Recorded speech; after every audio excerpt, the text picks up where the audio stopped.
All right, ladies and gentlemen, this segment is called The Speed Run. You know, this is where we have a database of over 800 randomly asked questions. Oh my God, I just said it, didn't I? Oh my God, I just said those words. We have a database of over 800 questions asked at random. And, oh, I know why now. This is my old script. That's going to be an outtake. Hold on, that's going to be an outtake. You ever wonder what makes a great gamer? Great gaming is not only about cheering on our teammates, but also being there to pick us up when we're down. Guardian down! Have you ever played Destiny with a fellow Guardian and thought to yourself, I wonder what their life is like? Questions like these spark conversation, friendship, and community. We're a Destiny 2 podcast that focuses on three things: community, news around the gaming industry and Destiny 2, and thought-provoking topics in the game. We're Guardian Downcast. Your stories, your community, your destiny.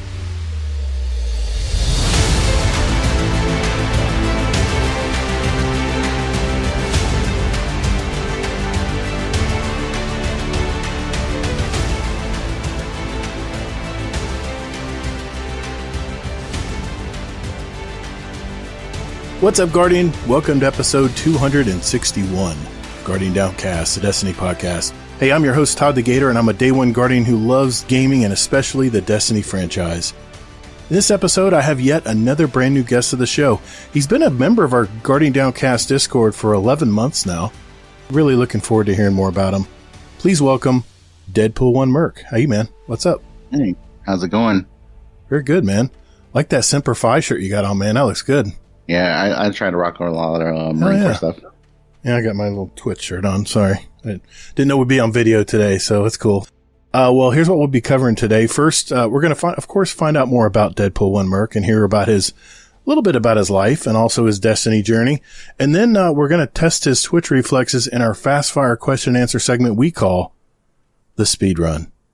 I'll also update you on any highlights from Bungie in this week's TWAB. We'll talk about what we thought about the opening week of Episode 1, Echoes Act 2. Oh, and I think we both have words on that. Then we're going to answer questions for the show. We'll both pick some music to add to our Guardian Downcast show playlist, which you can find, by the way. We have the links in our Discord and also the links in our show description down below if you want to follow along and see what we add every week and kind of hit that random button and listen to it. We have quite a few songs in there right now.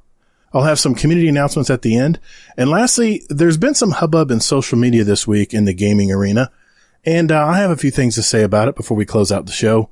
We have a lot to cover today, so let's roll. Hey, thanks for listening to Guardian Downcast. There are several ways you can contact us. First, you can find us on X at Guardian Downcast.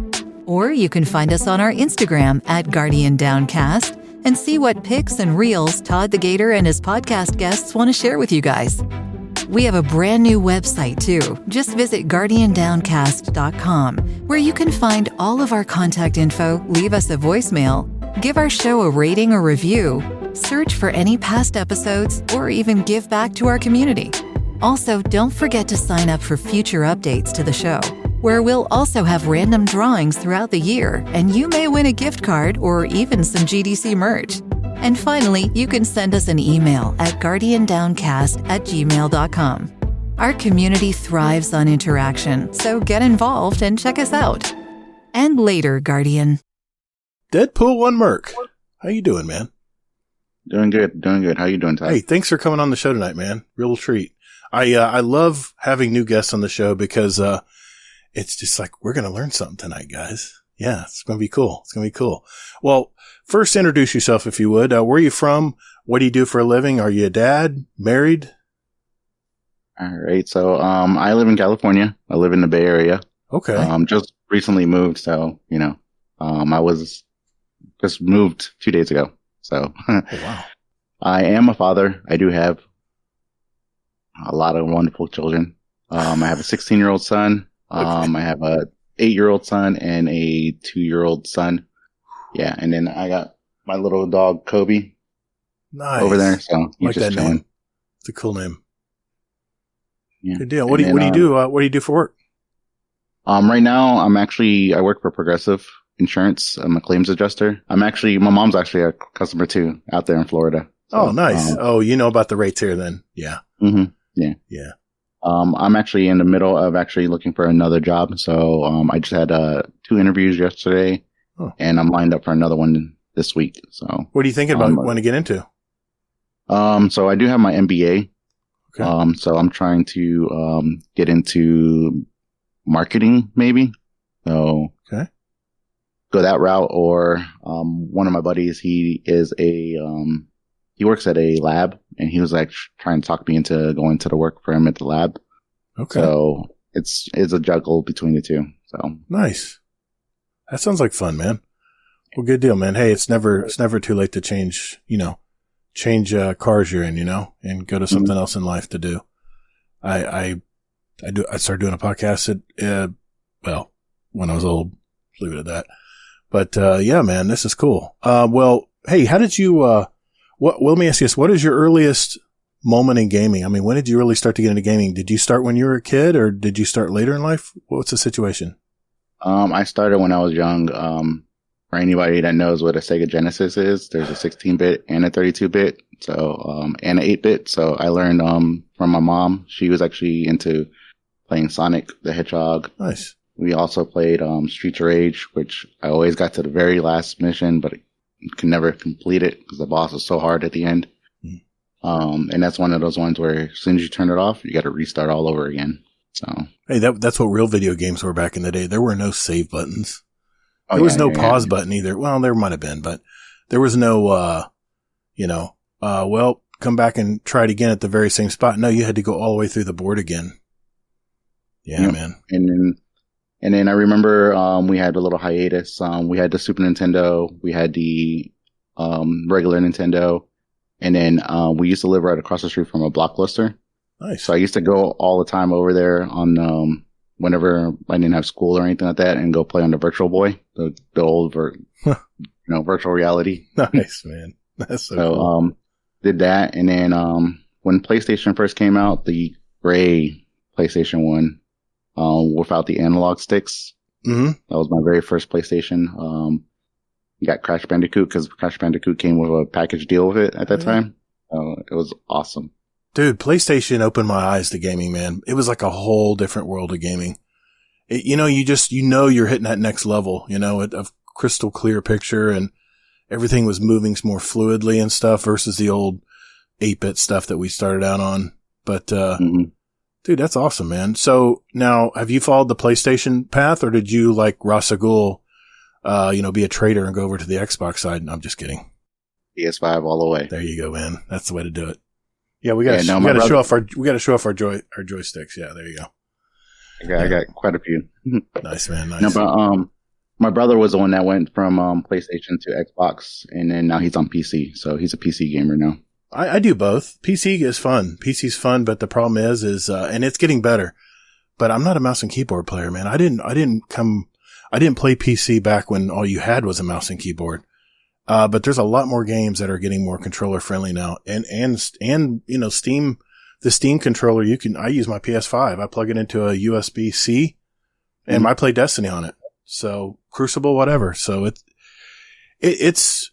has its own set of problems. It's nice to be able to just flip it on, right? And play and not have to worry about driver updates and, what's going on with the RAM or, you know what I'm saying? Yeah. I used to deal with that when, I used to play World of Warcraft. I wasn't really into it, but, I was trying to get into it because, a few of my buddies, when I was in Marine Corps, they played and they were like trying to get me into it because they wanted other people to help them out and stuff like that. So, I know how it is with the PCs. I was playing on a laptop. They were playing on PCs and they're like, you need to get a PC. And I was like, no. I was like, I'm PlayStation all the way. Marine Corps, how long did you serve? I did 8 years. Wow. Okay. Did you go right out of school or you said you got your MBA? So did you do the GI Bill?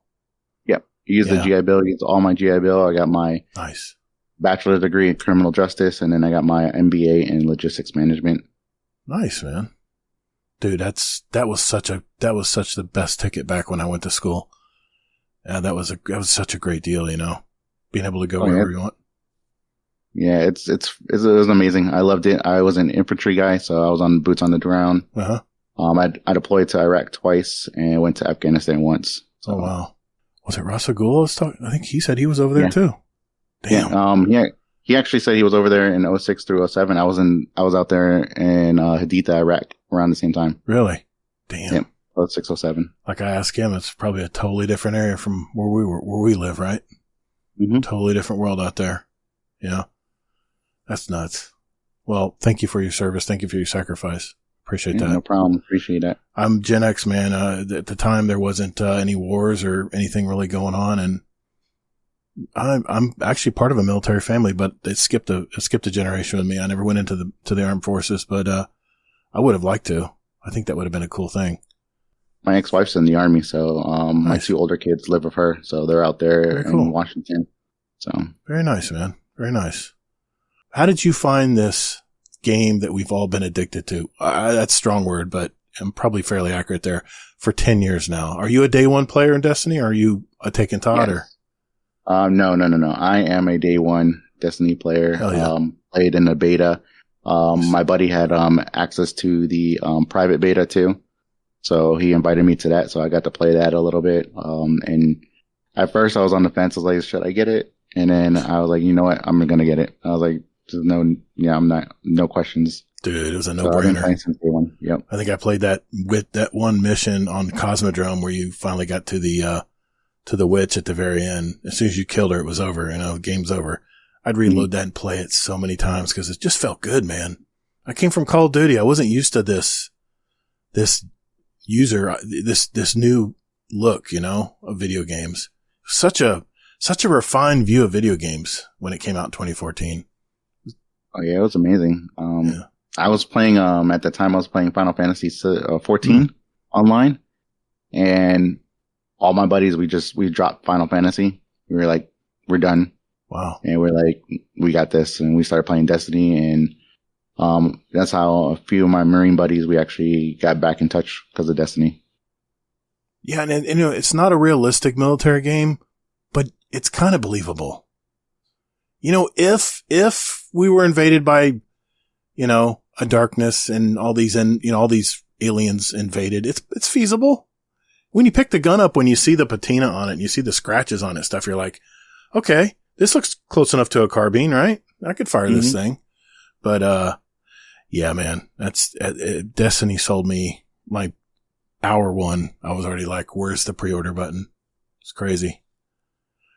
Speaking of Destiny, what have you been doing this week? Have you, I think you wanted to mention you were playing Iron Banner last week with the gang? I only played I'm not going to lie. I only played Iron Banner maybe 2 or 3 times last week. And it was just to help, one of my friends and to play with, Cloud and a few of the people that we normally play with. But I'm not a fan of Tribute. Not a fan at all. People are probably tired of me complaining about Tribute on last week's show, but dude, it was just not good. I talked about it last week, so I'm not going to beat a dead horse here, but yeah, I was curious if you had enjoyed that or not. I mean, I played Control week 1 and I had a great time. It's I was on there every day playing Control. Yeah. Every day I was playing It's like Control. an old glove. It just fits right. It just, how it fits. You know what you got to do in the game. And even Tribute, I know Tribute's new and people are like, well, maybe you just don't know how to play it. I'm like, I knew how to play it. Trust me. And I knew what everyone else was doing to win the games too, or not win them. I swear, man, I was in some of these lobbies. I was looking around. I told this last week, but there was 14 points on the board. Those are the ones that I ran and banked, nearly killed myself for. And the rest of the team just said, nah, we're good, dog. We don't want to dunk anything. I'm like, okay, this game will be over quick. Perfect. I noticed there was a trend that some people were doing, with just waiting at one of the points and waiting for you to come there, kill you, take all your crest, and then deposit them. And you're like, wow. It's just not a good game type. I'll say it again.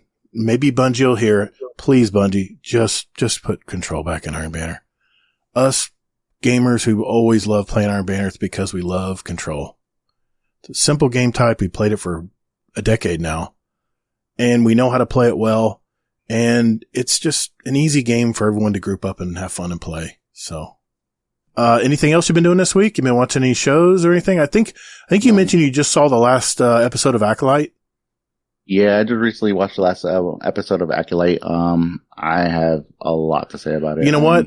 Jimmy Rayner had a question about that in our questions, and I'm determined to get all the questions answered tonight from our Discord. We have quite a few, but we have our roundtable next week, and we're not going to be able to answer questions, so I want to make sure we have a clean slate tonight. So that was one of his questions. So we'll wait till that question comes up about Acolyte. I have words as well.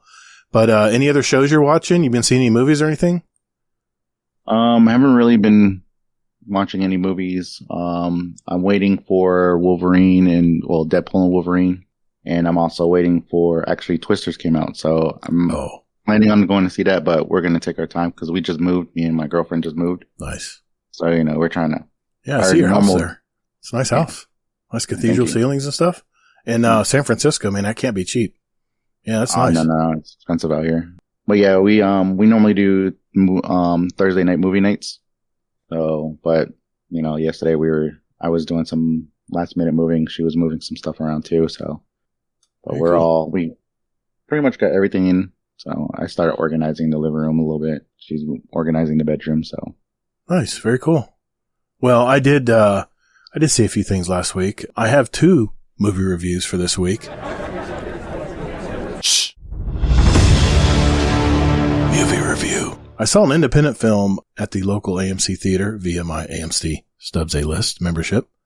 It was called Touch. And I know that just sounds like a weak title, but it's about an old man who is Icelandic. He's trying to contend with losing his memories. He's trying to deal with losing everything he knew from his younger times. And he's on this mission to find this boyhood love he had back in London in his 20s. I mean, it seems like a pretty cut and dry story, but of course it's complicated. I really enjoyed it though. I really enjoyed this film, and the ending just cuts you with a knife. It really is a superb ending. Really great film. I don't think anybody's going to watch it because it's a small independent film and it has subtitles. You have Japanese and Icelandic subtitles because it's spoken in the movie. But I tell you what, man, when you have a really good movie, subtitles just melt away. You don't even feel like you're reading subtitles anymore because you're really into the movie and the story. But this is a real sleeper movie I didn't really see coming. And other than, like I said, the subtitles, which some people don't like that kind of stuff, but the story is very good. It's very endearing. I should say endearing at the very end. I won't tell you how it ends because if you do want to watch it, you're, scrolling on those streaming services and you see a movie called Touch and it doesn't look like much. If you have especially a loved one or a mate with you and you want to kind of see kind of a romantic movie, I'm a little sappy for romantic stuff. So my wife was with me, of course. Yeah, man, this is a movie you might want to just put on your watch list when you have that Thursday night movie night. So, Rotten Tomatoes had it at 93% certified fresh, 96% from the audience, if that says anything. 4.5 solid stars for me. And the second movie I watched is what you just mentioned, Deadpool and MERC. I watched Twisters. I actually watched it, early screening of it on Thursday. Of course, in the Dolby Atmos theater. And I gotta tell you, man, if you have the chance to see Twisters in a Dolby, recliner movie, like with the Dolby sound and the rumble seats and everything, when the tornadoes were getting close or were you like inside the tornadoes, the whole theater was shaking, man. It was the coolest thing. With all big summer movies, the story was very predictable, but I was talking to my wife tonight about it and I said, I didn't expect much from this movie, but it was actually very entertaining. So, Rotten Tomatoes actually had this one as 77% certified fresh from critics, 93% from audience. So I think you'll enjoy it. It's a typical summer blockbuster movie. And, if you remember to suspend your disbelief when watching it, you'll be right as rain. So 4 stars for me. It met my expectations and was fun to watch. And Glenn Powell is just charming as ever, man. I mean, I like girls, but dude, this is a beautiful man. I can say that. I'm secure with my manhood. That's a damn good looking guy. So other than Ryan Reynolds, I don't think there's anybody else that looks better than him. So yeah, I was about to say that, Ryan Reynolds. Yeah. God, man, that guy. What an asshole. I mean, yeah, he's a good looking dude. This Sunday though, I'm going to see Fly Me to the Moon with my parents. But man, I'll tell you what, man, there are some really good movies coming up here. Deadpool Wolverine's next week. August has some bangers. We got Alien Romulus on August 16th, Borderlands on August 9th. We have Trap on August 2nd. That's the M. Night movie coming out. Blink Twice, starring Tatum Channing's coming out on the 23rd of August. So stick around for future episodes of Guardian Downcast, and I'll be sure to give you guys some spoiler-free opinions there on that. But I know we both played Act 2, and I know we have a lot of thoughts to say about it. But I'm gonna, if we could, I want to table that to our topic of the week because I have words on that as well. Anything else going on this week that you wanted to mention? Yeah, the new Hardware Supremacy. I actually played that the other night. It's actually pretty cool. I've not had a chance. It is really cool. Do you like it? There's yeah, I liked it. There's a Havoc mode. We played one round. I was with Cloud, Zebrak, and Bang, and I think Salt. We did one round of the Havoc. The Havoc Heavy just dropped too much, and that's all they're trying to get. They get the Heavy, and that's what it felt like. Is the Heavy shared? Yes. Okay. And it can stack. So, we were picking up, so if you killed somebody that had a lot, you could pick up a lot of the ammo that they dropped. Oh man. I thought it'd be a bunch of shotgunners just running around slide shotgunning everywhere. I figured it was special and heavy ammo, but I guess everyone's going for the heavy, huh? Not the special? Yep. Machine guns and grenade launchers. That was the most common thing. And then, Jotun. Jotun. Jeez. Mm-hmm. You know, Jotun's not incredibly hard to get away from. If you just can listen for it, if you have your earbuds in, you can hear the game sounds. You can hear them cranking that thing up, and all you have to do is just go to the left or right at the last minute, and you can usually avoid getting hit by it. But you definitely have to time it right, because some people can time it. Some people are good at using it. They can time it where it'll seek right into you as you're trying to move away from it, and it can get annoying. If you get a guy that's really good at using it, it can definitely get oppressive. That's for sure. I have not played that mode yet. I'm definitely want to play that. I'm going to play some comp Monday night after bowling with Warcry, because he helped me run some of the Act 2 stuff this week, and I guess I owe him now, because I'll talk about it when we get into our topic of the week about Act 2. But very cool. Well, since you're a day one player, is there a memory that comes to mind when you played the early days of Destiny? Something you'll never forget? Yes. Before the loot cave became popular, I actually was killing enemies in that area, and I got my Gallahorn from that area. What? The loot cave, yep. From a random enemy killing. Oh my god. Was it in the loot cave? No, it was outside the loot cave. Outside the loot cave. Wow, even better. Wow.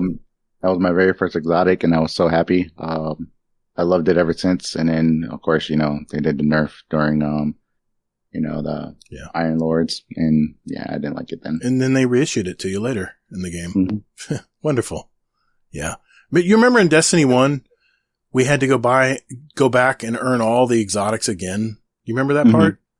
Can't remember what the instance was where we had to do that, but it was, like a 2.0 version or something that we could use, I guess, to re-roll it or something. I can't remember what it was. The reason we had to go back and earn all those damn exotics back again.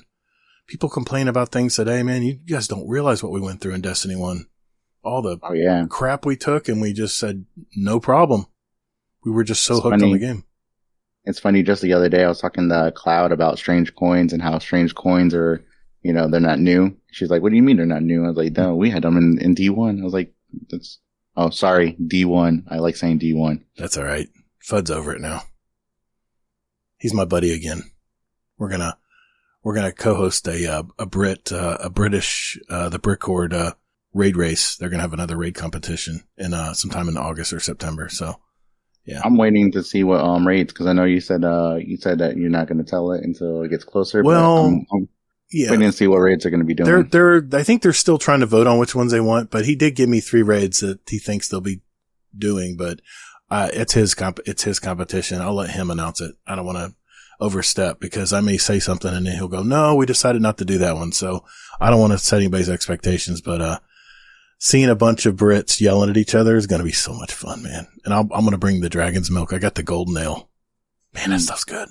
Oh, did I say Dragon Age? Dragon's milk. The dragon's milk. You said dragon's milk. Okay. I'm thinking Dragon's Age. My mind's everywhere tonight. It was 96 today and humid. Felt like 109. And man, I came home and I got a shower and I was still hot. I had to just sit underneath in the AC under the paddle fan on high and just had to sit there and just get my core cooled down because I really got overheated today. But, man, that's Gallahorn, man. Jeez. That's nuts. And also in D1, third time running through VOG, I got the Vex Mythicast. Third time. I hate you, man. Dude, you know how many times I had to play to finally get that gun? It took me 32 runs in Destiny 1, Vault the Glass. Dang. And I think it took me 18 to 20 something runs in Destiny 2 to finally get the Vex Mythicast in Vault the Glass. I have not had good luck with that damn gun. I think I only have maybe 12 clears. And I got it to drop for me 3 times in D2. What? Mm-hmm. And 12 clears. Mm-hmm. And you got it in your third clear on Destiny 1? Mm-hmm. Damn, man. The Vex favor you, I guess. I don't know. They sure as hell don't favor me. What character do you like in the game the most and why? I know everybody says everybody loves Drifter because he's everybody loves Drifter, but I am a huge Cade 6 fan. Drifter is my second, but Cade is my favorite. Nathan Fillion is my favorite. Sad that he had to leave for a little bit to go do the rookie, but I was happy he came back for the final shape. And I was so excited to hear that he was coming back to do the voice because I was like, nobody can do it better than him. I know Nolan North did try, but nobody could beat Nathan Fillion. Here's the thing too.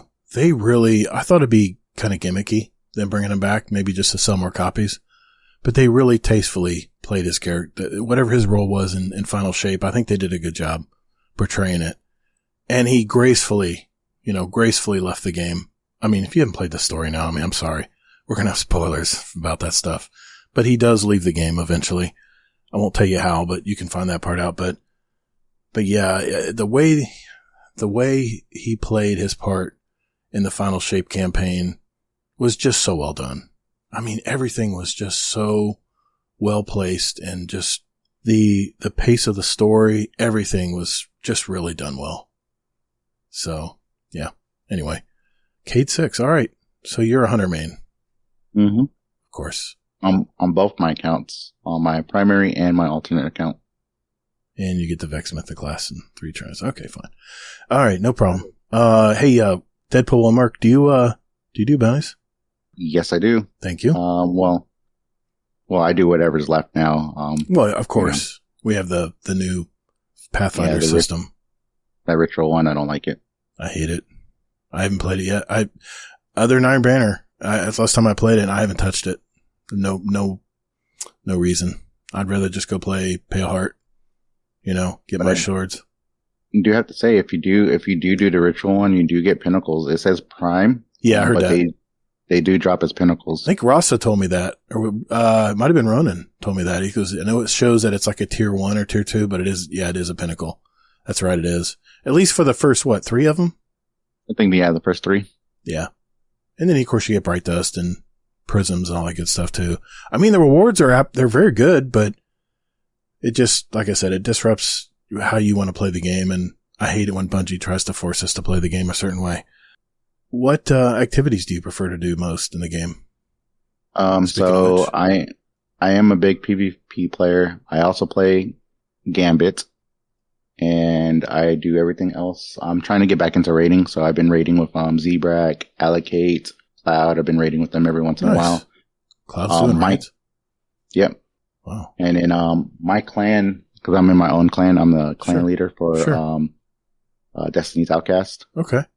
And my clan just actually started becoming more active, so I've been trying to get them to do more stuff. Very so cool. We've been trying to do more things. I'm not a fan of strikes anymore. I used to be. I only do the Nightfall just to get the Nightfall out of the way. Mm-hmm. And that's about it. I don't like strikes. They're just boring. Yeah, the old Battlegrounds ruined it for me too. But the new Battlegrounds, those are different. Yeah. Yeah. But we'll get into that. We'll get into that because I I want to deep dive in that stuff tonight. What, I know you got your game open here. What one weapon in your vault will you refuse to delete and why?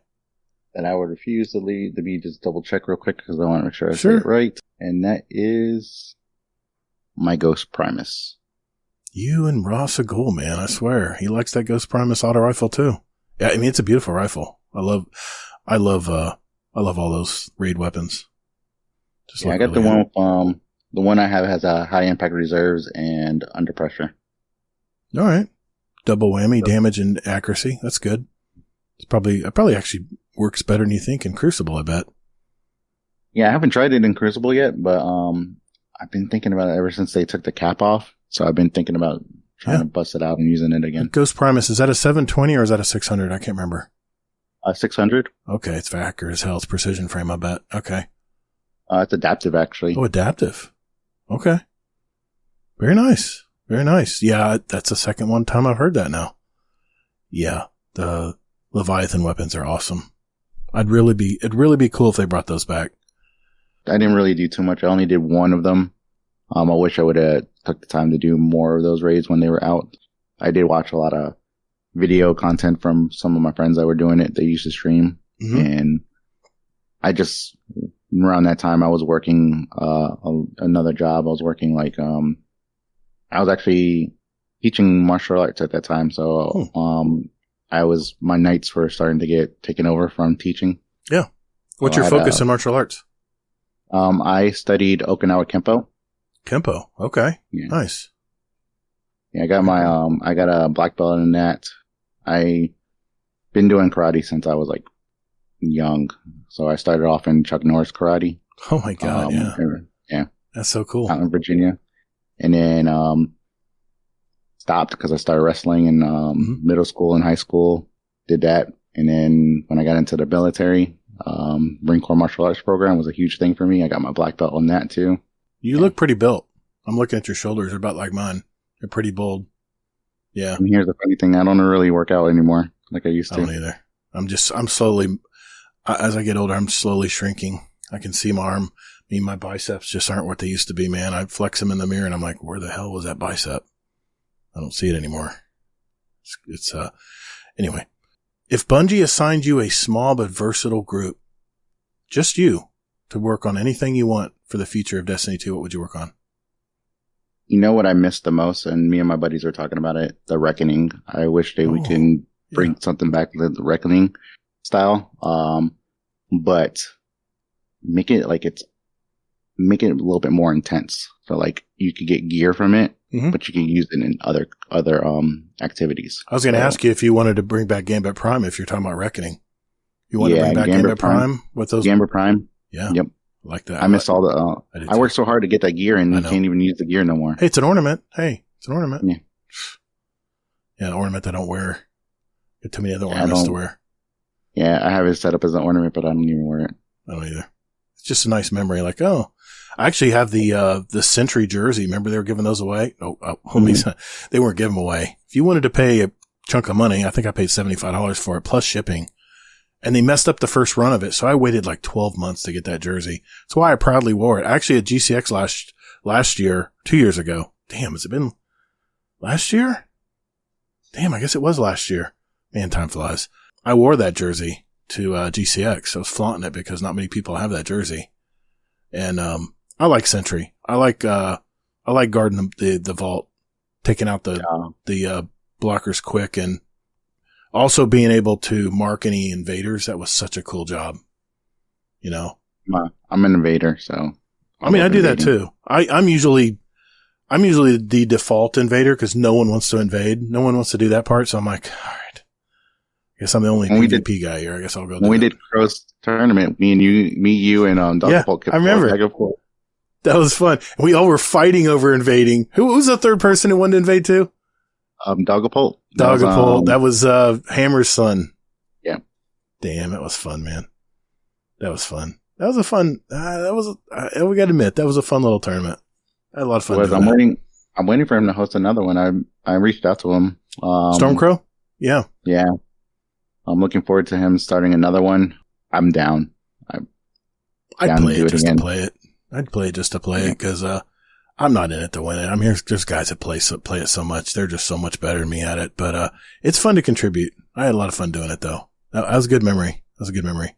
I remember, I remember going against, was it Zaniac's team? And I got like two, Army of Ones. And I actually played one of their, streams back and they're like, oh, here comes fucking Todd again. I loved it, man. I love it. And whenever we do the, when Crow hosts his, what is it called? The scrims ones. Yeah. Every time I go invade, I always go after him. He's like, no, leave me alone. Yeah. Yeah. We both did good. Invading, but, we're just casual. We put the team together. I think we played like one night of matches just to get used to each other's play style. And that was it. We just jumped right in, which is always the way I do raid races. I'll just pick people that want to play it and just have fun doing it, and yeah, we're not going to win. I think we got one raid done by the time the other two teams or other three teams got all of them done. That's how casual we were about it, but I don't care. I was having fun. Let's see. Let's get some signature questions here before we move on. Do you have any hobbies other than gaming? Yes. So I'm in a car club. So I always go out, Nice. with my car club. All V8s, American Muscle, Nice. of course. I like it. And then, I used to draw. Haven't drawn in a long time, but I used to. What kind of draw? What kind of stuff do you draw? Anime. Okay. I like drawing anime. That's not easy to draw. Not No, that I would know, but it looks like it's pretty detailed. Yeah. I got some drawings that I've done. Dragon Ball. I did a few Marvel ones. They're not easy to do. It is complex, but yeah, it's fun to do. Takes your mind off of stuff. I hear you. Dude, what's behind that gamer tag? DEADPOOL-1-MERC. All right. So I'm a huge Deadpool fan. I've been a Deadpool fan since the first time I ever read a Deadpool comic, which was when I was like, I think 7. Okay. And he actually was in Spider-Man. If you remember the old school Spider-Man cartoon, he showed up a few times and I just loved how quirky he was. And once I found out he was a military guy, so I was like, okay. I was like, this is what I want to do when I grow up. I want to be in the military. And I started using Deadpool as my gamer tag the first time I ever went online, and it stuck with, but it's changed a few times. It used to be Deadpool-1, and then it used to be Deadpool-420, and then I've recently changed it to, Deadpool-1-MERC. My secondary account is also Deadpool-2-MERC. So, I like it. See, not everybody does, I'm not the only one that does alt accounts, people. I always love asking this question. What is one thing our community may not know about you? So this might get on a personal level. I am a suicide survival person. So I did attempt, a long time ago. I'm very big about suicide prevention. I'm also very big about, mental health. I do suffer some mental health issues from when I was in the military. Sure. But, that's a huge thing for me. I'm just a big advocate for it. It's like, if anybody ever needs to talk or, you just need somebody to hear you out. I love doing that. Hell yeah, man. Do you go to therapy and stuff for your PTSD? Yeah. So I have like every Friday I've been going every Friday. Good. And then I see my psych like every 3 months. Awesome, man. That's good. It's unfortunate. That's a byproduct of going to war, Mm-hmm. I can't imagine because I never served. So, but, I have a lot of family who did and I see how it affects them. So, good on you, man. Good on you. You've prevailed and now you are reaching out to help people. That's a good thing, man. It's always a good thing. Yep. Well, that's a little heavy. I'll end it on this though. What is a motto or mantra, speaking of which, that you live by? Well, the acronym's called KISS and it means keep it simple, stupid. One of my favorite ones. And then if it ain't broke, don't fix it. I love both those. Yeah. Always keep it simple. Why complicate things? Hey, Deadpool-1-MERC. Thanks, brother, for sharing your life with us tonight, man. It was a good interview. No problem. All right. Well, that means it's time. We'll take a break. I'll let him take a breath here, guys. Let him take a breath. It's time for that speed run. We'll do that right after my mandatory bathroom break. Right after this. Call the Praxic Order. Call the Thanatonauts, the Jinsen Scribes. Call everyone so they can witness you. All right, boys and girls. This segment is called the speed run. This is where we have a database of over 800 possible questions for our guest. And Deadpool-1-MERC here will have 2 minutes to answer as many as he can. These are short 1 or 2 word answers. And at the end of the year, the guest with the most answer will win a prize and title of 2024 Speedrun Champion. Also be a cool little emblem and role in the Discord as well. The questions are custom curated by me, so no one can memorize the order. And just quickly answer what comes to mind. Tonight I'm going to read out the questions from my list, and my digital assistant here will help me with the timer. He'll have 2 minutes. Sit Daddy Fresh is our current leader with 49 questions answered. So what do you think, Deadpool-1-MERC? You want to get this done? Yep. I'm ready. I'll read them as fast as you answer them, man. All right. Here we go. Counting it down. 3, 2, 1. Warlock, Titan, or Hunter? Hunter. Favorite Destiny 2 weapon? Ghost Primus. Void, Solar, Arc, Stasis, or Strand? Void. If you could live anywhere in the world, where would it be? Hawaii. Teleport or fly? Teleport. Controller or mouse and keyboard? Controller. Sidearm, shotgun, or sniper rifle? Sidearm. Strikes, Crucible, or Gambit? Crucible. Are you an AMC Stubbs member? Nope. Quest or RNG? RNG. You could choose who would voice your ghost. Ryan Reynolds. TWAB or TWID? Bob. Human, Awoken, or Exo? Exo. How do you like your steak? Medium rare.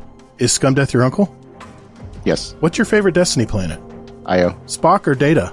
Spock. Shrieker or Cabal turret? Cabal turret. What's your favorite armor or weapon mod? Incandescent. What is the best sandwich? Reuben. What armor slot do you use as an exotic? Legs. Kill clip, kinetic tremors, or headseeker? Headseeker. Ikora, Cater, Zavala? Cade. TV or monitor? Monitor. What number am I thinking of? 3. Favorite pizza topping? Pepperoni. Describe yourself in one word. Awesome. Destiny 2 seasonal events, yes or no? Yes. What's one thing you own that needs to be thrown out? Boxes. What's the worst job you've ever had? Wendy's. Beer or whiskey? Beer. Do you have a tattoo? Yes. Jedi or Sith? Sith. Favorite drink? Kool-Aid. Apple or Android? Apple. Solo or fire team? Both. Gas, electric, or diesel? Gas. Could you drive a stick shift? Yes. Xbox, PC, or PlayStation? PlayStation. Do aliens exist? Yes. Favorite music genre? Rap. Star Trek or Star Wars? Star Wars. Charcoal or gas grill? Charcoal. Burgers or hot dogs? Burgers. Gold or silver? Silver. Destiny 1 or Destiny 2? Both. Are you superstitious? No. Fashion or function? Function. Is Laz your lawyer? Yes. De Niro or Pacino? Christina.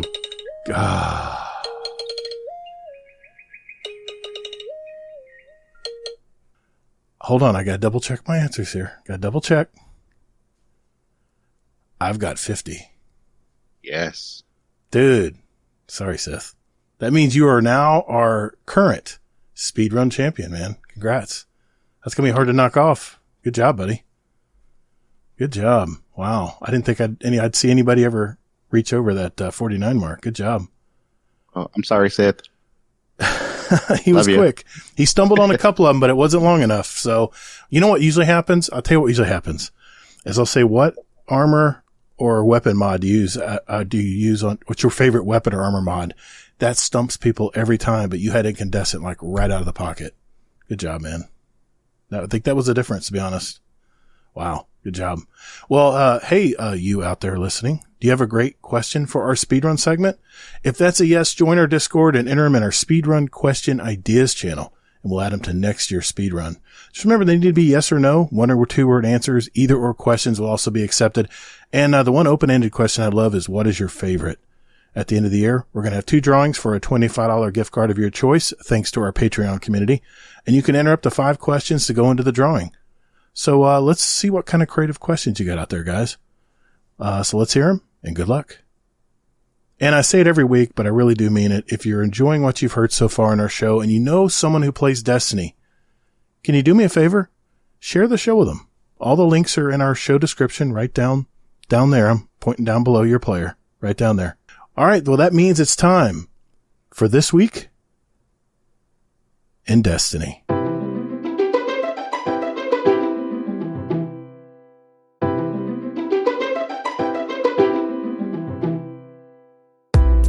It's Brittany, your favorite mod, and you're listening to Guardian Downcast. All right, This Week in Destiny for July 18th, 2024. Says This Week in Destiny, we're announcing 3 separate community-focused activities. We love you and we want your long summer months to be filled with fun moments. So what do we have in mind, you may ask? Look below. The next Bungie Foundation live stream. Get ready for GCX 2024. The next Bungie Bounty is upon us. Calling all build crafting experts. Our latest Echoes Art of the Week winners. Update on Salvation's Edge Master Challenges. All right. So starting with the join the Bungie Foundation for live chaos and surprises. Guardians, your support of the Bungie Foundation during this year's Bungie Day campaign has been tremendous. Already $1.6 million has been raised to support the Foundation's work. And we're not done yet. Mark your calendars for July 25th at 10 a.m. Pacific time, when Bungie Foundation will be hosting a live stream on their Twitch channel to broadcast the semifinals and finals of the inaugural 7th Column Chaos PvP tournament. The Crucible action will be turned up to 11, with added chaos determined live by the audience of special guests from the world of Destiny appearing in studio. There will be some truly exclusive rewards available for those who tune in. We'll be rolling out the Wheel of Chaos once again, and the new toy will be debuting to really test if we can stomach the chaos. Trust us, you won't want to miss this. Help us close out the campaign strong and make more of the Bungie Foundation's vital work across the globe possible. There's still time to donate and earn this year's awesome state of incentives, including the Graphite Daydreams emblem and the Disciple Shelf Lubrian Luxury Shader Bundle. There's a link you can click if you want to learn more and donate. Take me to Florida. They're mentioning that GCX will be here in Orlando, Florida, August 16th and 17th. The DMG and Cosmo will be there, along with a few other Bungie folks, to meet up with players. So say hi to them if you see them. Just for the record, I will not be going to GCX this year. I went last year and met some of our community members, and I have some other plans going on. I'm a new grandpa now, so I have some things that are already in the works in August, so I will not be able to attend that. I apologize if there's anybody out there who's wanting to meet up or come visit me in Orlando. Not this year. Sorry, guys. They did say that GCX will be offering a shared dream emblem for anyone who donates $60 to St. Jude's Children's Research Hospital during the charity marathon that runs until July 19th. You can click the link there to donate. And the emblem's pretty cool. Pretty colorful purple emblem. Yeah, you can go to bungie.net to see what it's all about. They're going to be giving away some medallions and a special Crucible pin for jumping into PvP. There at GCX, there's going to be another PvP tournament. The next Bungie Bounty is going to be starting on July 23rd. There's an emblem you can earn if you match with these special creators that are lined up. The full schedule is on bungie.net. I'll let you peruse that if you are interested in that. And if you defeat them you're on the opposing team and defeat them in PvP, you'll win the special Bungie Bounty emblem, which is very nice. It's a very nice emblem. It's a full schedule there. Full schedule for all of that. So check that out. Don't want to really share that. It's just kind of a highlights of This Week in Destiny. Show us your builds. Guardians, you've conquered light and darkness. You could take on any challenge the universe throws at you, and you are an inspiration for new lights. But why be only an inspiration when you can help them reach their full potential and get a cool emblem on the side? Now that the new weapons and additional row of perks of the seasonal artifact have arrived in Act 2 of Echoes, we want all the build crafting experts to share their favorite builds, whether it's their DPS focused or designed for more solo survivability, helpful for healing your teammates, or one-trick ponies that are fun even if it's not that meta. We want to see everything. Just share a breakdown of why you like this particular build, and of course all the required info so others can replicate it. Text, screen caps, and links to apps or websites, dim links in other words, are all totally fine, and you can even send videos if you like. Just make sure to use the hashtag #BuildOfTheWeek so we can find it. If we select your submission, you'll get a very cool limited edition photo ionization emblem. Best of luck. We've got some Art of the Week winners here. Really can't talk about those on an audio podcast. So you'll have to go and check out all this art as well. Really good art. There's even a terrarium in here. It was really cool. A Nessus terrarium. That's pretty cool. One more thing before we go, an update on the Master Raid challenges. Over the last few weeks, we've been investigating an issue where Master challenges in Salvation's Edge were not being tracked upon the completion of the Ignited Light Triumph. While we issued a fix on Tuesday this week to further prevent the issue, we were unable to retroactively credit players with previous completions. This was one of the rougher bugs to come by, as the difficulty experience in these encounters is grand. And raid challenges are only available one at a time on a weekly schedule. A few Bungie teams came together to see if there's anything they could do to help players in this situation. We know how important raid accomplishments can be for players, so we did a little digging. Sometimes we don't have any options to leverage, but in this case, we lucked out. Starting July 23rd, all Master challenges will be active for 1 week until July 30th before maintenance time. This will provide an opportunity for all to earn their Turmoil Engine Sparrow, acquire their Iconoclast title, and earn some additional adept weapons along the way. There's probably some Iconoclast title bearers out there that are waiting to get this done. So there you go. Player support report. Shit's broken, y'all. That's pretty much it. It was a kind of a light twab this week, but yeah, some good. There's a nice video movie of the week. Check that out. It's about the world's first solo witness. I actually saw this on YouTube, and it, of course, is on YouTube, but they have it here for you if you want to watch it. Guy was so ecstatic he got it done solo. Solo witness. Really. Crazy. We hope everyone in the Northern Hemisphere is having a great summer so far. Please drink plenty of water and apply sunscreen every time you get out to avoid that scorch debuff. For Southern Hemisphere Guardians, also drink plenty of liquids, but maybe switch to sunscreen for a cozy blanket or a warm sweater. Just take good care of yourselves. All right. And I see the pick. Thank you, Cosmo. That's it. That's it for this week in Destiny for July 18th. All right, let's get on to our topic of the week. Hey, Guardian.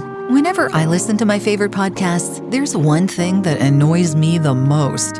You're really getting into the flow of the conversation when out of nowhere, an obtrusive advertisement blaring into your earbuds. Sunday, it's our weekend super duper blowout sale going on now. Cars and trucks at $48,000. Not today, buddy. Now $47,500. So what are you waiting for? Get on down here to our super duper blowout sale going on this weekend only. We must be crazy giving away all this money. Push, pull, or tow in your trade and we'll give you $250 cash, baby. What are you waiting for? Get on down. Wow, I can't find the 30-second skip button fast enough. Podcast ads really disrupt the natural flow of a great conversation. But thanks to our Patreon community, we don't accept outside advertising or promotion. So sit back and enjoy the show. Oh, and by the way, if you would like to become a part of listener-supported podcasts like this one, go to patreon.com/supportguardiandowncast or just visit our website at guardiandowncast.com. You'll also have access to over 2 years of audio and video episodes just for our Patreon community. Take care and later, Guardian. All right, for our topic of the week, it's Act 2.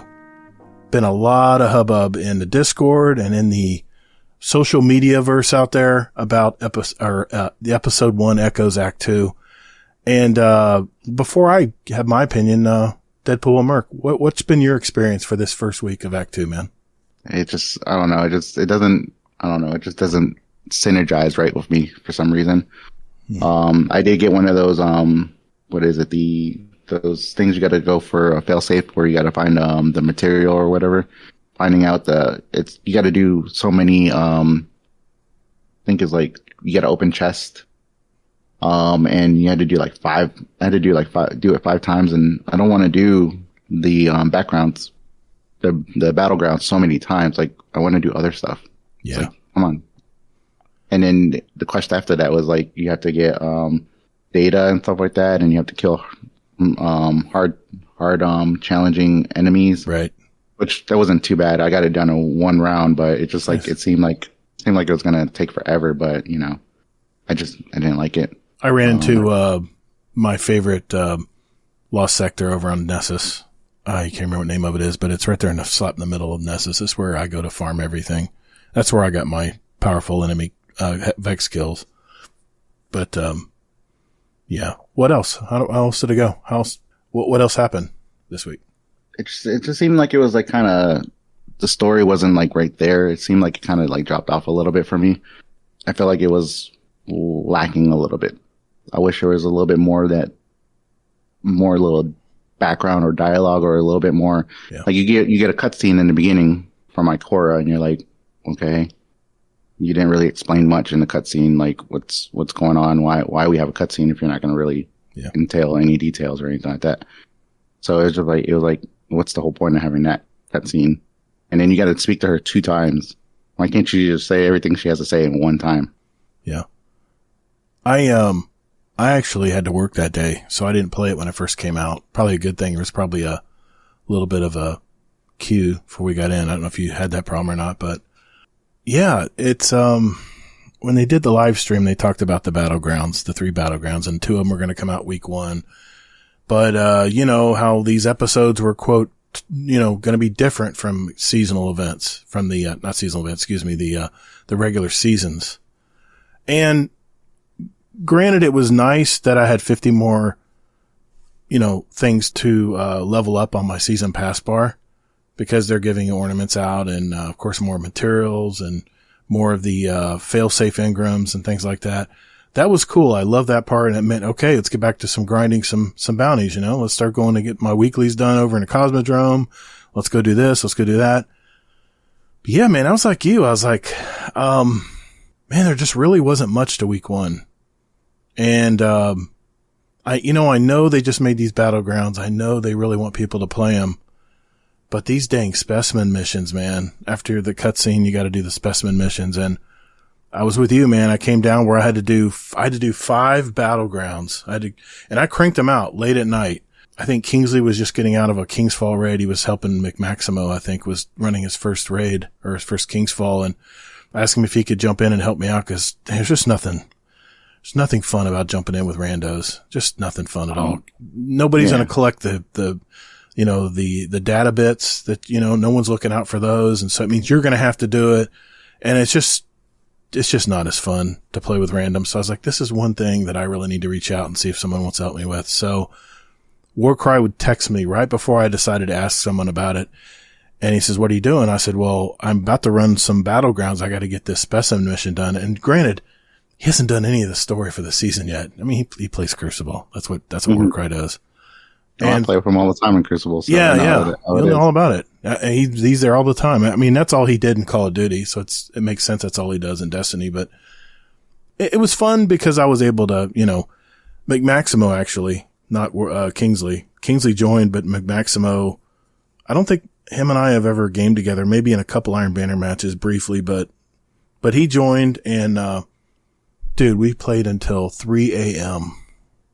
Oh, wow. Cranking out 5 of these No, I started late. It's my fault. But, these guys stuck it out with me and, just got these 5 battlegrounds done. It's very, very monotonous, and I damn near fell asleep. It was that boring. I can't imagine grinding out these battlegrounds all Act 2. I got my 5 battlegrounds done that night, only for the next step of the mission. I was hoping I was getting my, that Vex tail so I can get, I think it was 100% on my, my failsafe rep with the armor, only to find I had to get more chests from the activities again. I'm like, really, Bungie? We got to do this again? I just played 5 in a row to satisfy this first part of this mission, and now you want me to go back and get more chests. I'm like, what the hell? And I just said, no, I'm done for the night. I went to bed. I haven't touched it since, to be honest. I know it's there to get done. I think what they could have did is, you know, combine the two, like, you know, yeah, you got to go get the chest and everything like that, but also work on getting all the other stuff done too. So make it one large quest, you know, but make it worth it, because like I'm just getting a tail. That's all I got with the Vex tail. Yeah, that's what you're getting. You know, Hydra tail. Yeah. You know, and I'm like, what's the whole point of doing that? I could have did something other than that. So it felt like it was, to me, it just felt like it was a waste. Like, well, you know. you run the first battleground because that's the first part of the season, right? You got to go run a battleground. And I did that with randoms, and I got the sidearm, the Aberrant Action. Love it. Great sidearm. It's awesome that I have now we have a solar sidearm as well, and I was lucky too, man. I got the incandescent ambitious assassin, which that's not the greatest roll, but the incandescent was really nice on a rocket assisted firearm. That's just really good. So I got lucky and got that. But I played it the next time, and I think you had to play a couple of them, I think. I can't remember. Mm-hmm. I'm trying to forget it. That I did finally get the Corazian, the new pulse rifle, and I was like, oh, yes. And one thing I noticed about the Corazian, it is just like the auto rifle. The auto rifle being the Veiled Threat, which is the seasonal auto rifle. And I did get some of the Lost Signal grenade launchers too, and I like those. I've got a lot of those, by the way. I've got harmonic, what do they call them? Harmonic siphons? No, it's harmonic. The harmonizers? Yeah, the harmonizers. I've used, I think I used 2 of them on the Lost Signal grenade launcher because I really like that area of denial, that denial of area or whatever they call it, area denial frame. I really like that frame. And the fact that it shoots like 5 mini grenades, it's like, it's really good to run in higher level stuff. It really does keep the ads at bay, especially if they're at your feet. You can fire it at your feet, and you can fire it far away too, which is really good. But, I got the Corazian, and I'm like, well, I didn't get the greatest roll. I got a pugilist and swashbuckler, which if I was a Titan, that'd be great. Cause I'd be a punchy boy, but I have a Titan and I'll probably keep it for my Titan. But it's a long distance weapon. Those perks don't make sense on a long distance aggressive frame pulse rifle. It doesn't. And I got the same one, with, pugilist and swashbuckler on it. And I'm like, really? Why? But the sidearm, I only need one more red border and I could craft the sidearm. So nice. I've got but I got ambitious assassin and incandescent on mine. Oh, you did. You got the same thing. Perfect. Mm-hmm.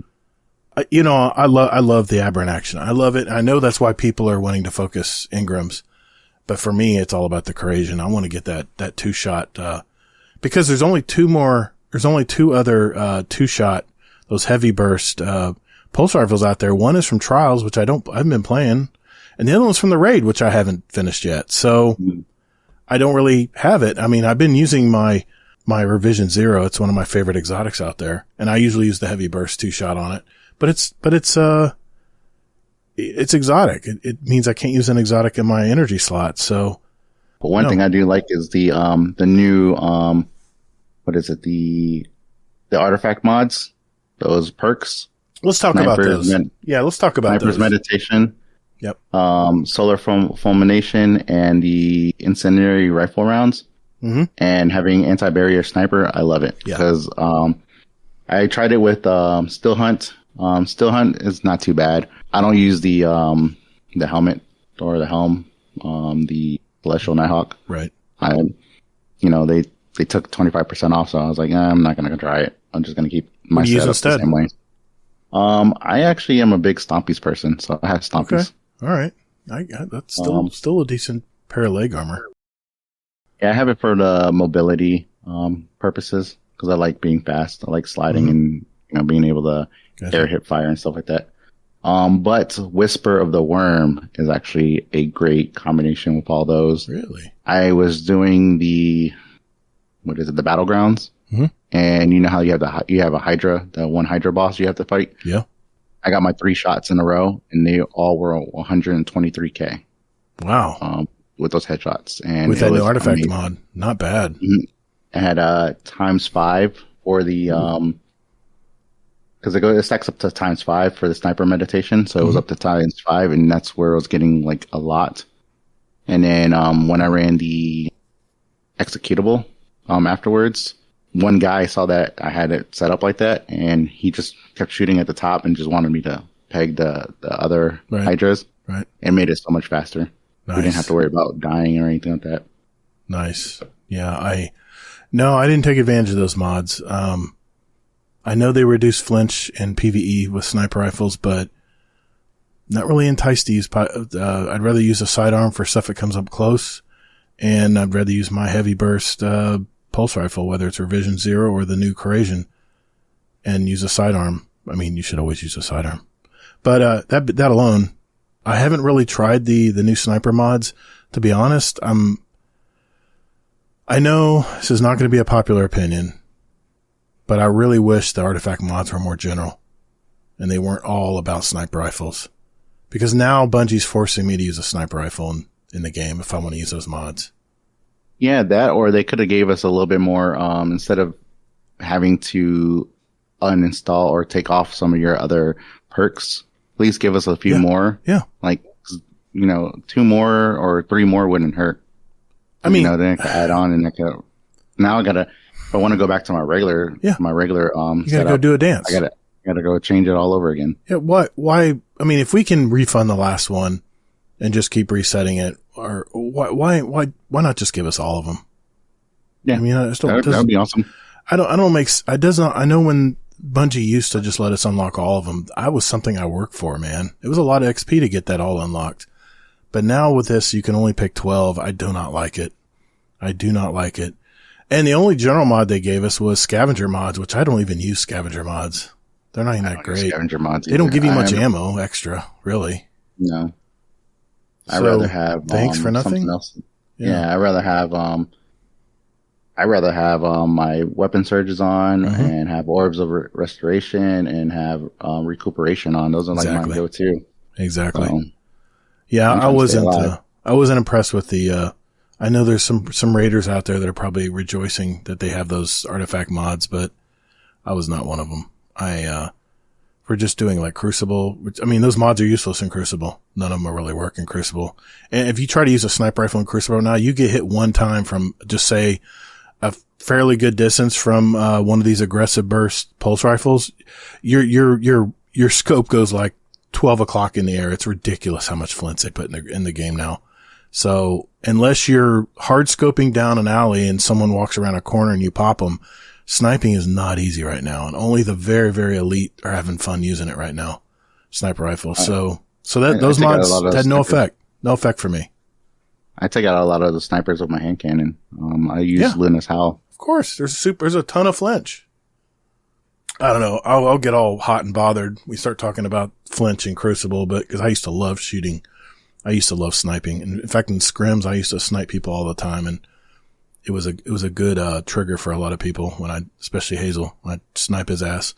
But, yeah, man, it's a sore subject right now. And if I'm not playing PvE, then that's just a waste of perks for me. They don't do anything for me at all. So I don't know. It is what it is, I guess. But, we talked about the expanded artifact perks, but there was one other thing I wanted to mention. What do you think of the battlegrounds? I mean, you're going deeper into Nessus, right? It's kind of cool. New architecture. I like how they are. It's cool design. Everything looks cool. You're actually going inside now. You're actually seeing what's inside of Nessus. I like the layout, and I like how the second one picks up from the first one. I like that. That's pretty cool. Mm-hmm. I don't like the wyverns. Oh. I don't know why they gave them teleporting. But that's like the main thing. I try to, as soon as I see one, I'm either using my super on it or taking it down just trying to hurry up and take it down. Yep. But I like it. It's not too bad. Now if you got to do them over and over and over and over again, then we have a problem. When I first ran them, I really appreciated what they did. And the 40 enemies per screen, I did enjoy the fact the enemies just kept coming, and they did. I mean, but it wasn't anything I couldn't take care of. I mean, if I played it solo, I'd probably be busy. It'd probably keep me a lot busy. It's probably hard to solo that kind of stuff, even on regular mode. But with 2 other people with you, like McMaximo and Warcry, even Warcry, as many times as he died, and every time he died, I'd say, McMaximo, Warcry died again. Can you go get him? He hates when I say that because he's a Crucible player. It's like, you sure you know what you're doing in here, man? You have the right build? I mean, do you know what you're doing? He goes, he got all pissed off at me, but that's what friends do. McMaximo and Warcry at least kept it light where we could, bullshit and have fun and shoot enemies. And there were really no big mechanics to work with. The second battleground where you have to kill those anti-barrier, hobgoblins, I think it is, on the two pads. Pillars. Yeah, we had to shoot those, and then we'd go over and stand on them, and we actually one-phased the boss on that. It was, we concentrated all our supers and everything. We came close the first time we played it, but we had a second time we played it again. And I said, come on, guys, let's smoke this guy. We got him. And I was using a commemoration, I think. And then, of course, my Nova went first. And we got him down. We one-phased his ass. So I really had fun playing that one, though. But it seemed like they played the first Battleground. I think it was Delve. I think that was that one we played so many times that it just got monotonous. I'm really worried, man, because if this is what our episodic content is going to be, is just jump into this seasonal activity. I used to hate that, man. Like the Sundial, when it came out, I remember they made us play the Sundial so many times to get through the missions. You know, even just to get to the cinematics or the animated scenes and stuff. Cutscenes. Yeah. It was like, you got to go play the activity. I hated that part because I wanted to play the story. I wanted to have fun playing the game, going through the story. And what has playing the activity got to do with it other than a little dialogue, you know, some lines at the end? It never made sense why they made us run in these activities. And here it is, week 1 of Act 2. Go run Battlegrounds. Oh, you need this specimen? Go run Battlegrounds. It damn near burnt me out the first week of Act 2. The other thing I don't like too is like they have the expert mode. There's no matchmaking. So like the Enigma protocol and the what's the other one? The executable. They have expert modes, but you can do matchmaking. And why can't we do matchmaking for the expert Battleground? They had an expert and they had an expert private mode. I thought I had a choice on expert, but it doesn't list that for you? It has like expert mode and then private, expert private. No, I'm looking at it right now for the Battleground. It just shows expert. You can't even change it. Maybe I was looking at something else. Maybe it was the other one. Maybe it's the other activity. The executable does. That one has the private expert and expert private. Yeah, that's what I was looking at then. Okay, I don't know. I'm just I'm a little worried, man. I'll be honest. I'm a little worried. I was really looking forward to Act 2. I mean, other than I hate to say this, but the highlight of Act 2 so far for me is being able to unlock more stuff in the season pass bar.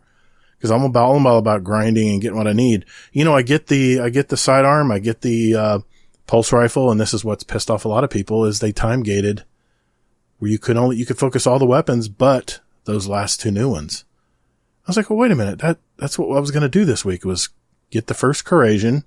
I've got like 70 something Ingrams. I'm ready to focus, you know, and it wasn't unlocked yet. So I'm hoping it's next week. Hope they unlock it next week, but I can't imagine. I have a feeling in order to get that next node unlocked, that specimen, whatever it is we need to unlock it, I have a feeling we're going to have to run more Battlegrounds, man.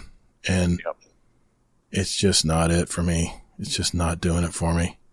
I don't know. Another thing that I don't mean to cut you off. No, but please. Go ahead. Another thing that really got to me was the season pass, right? So I have my seasonal challenger says I'm 152 for season rank. Mm-hmm.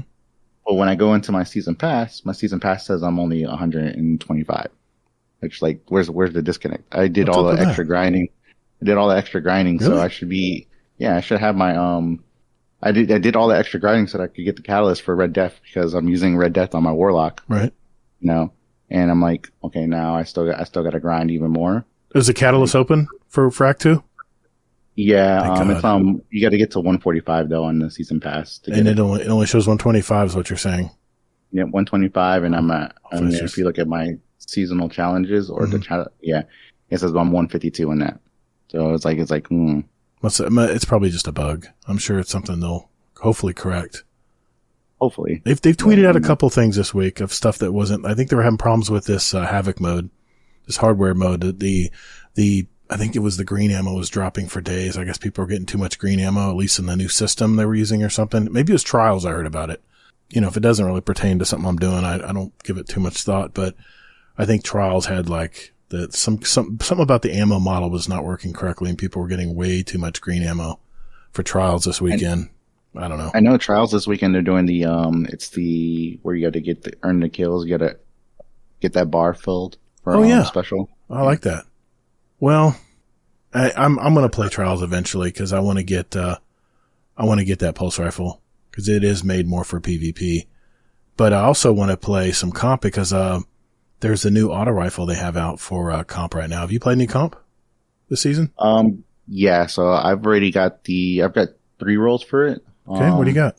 I haven't earned it yet, so I don't have it in my inventory, and I don't have my game open. The Riposte. Yeah, the Riposte. The Riposte, yeah.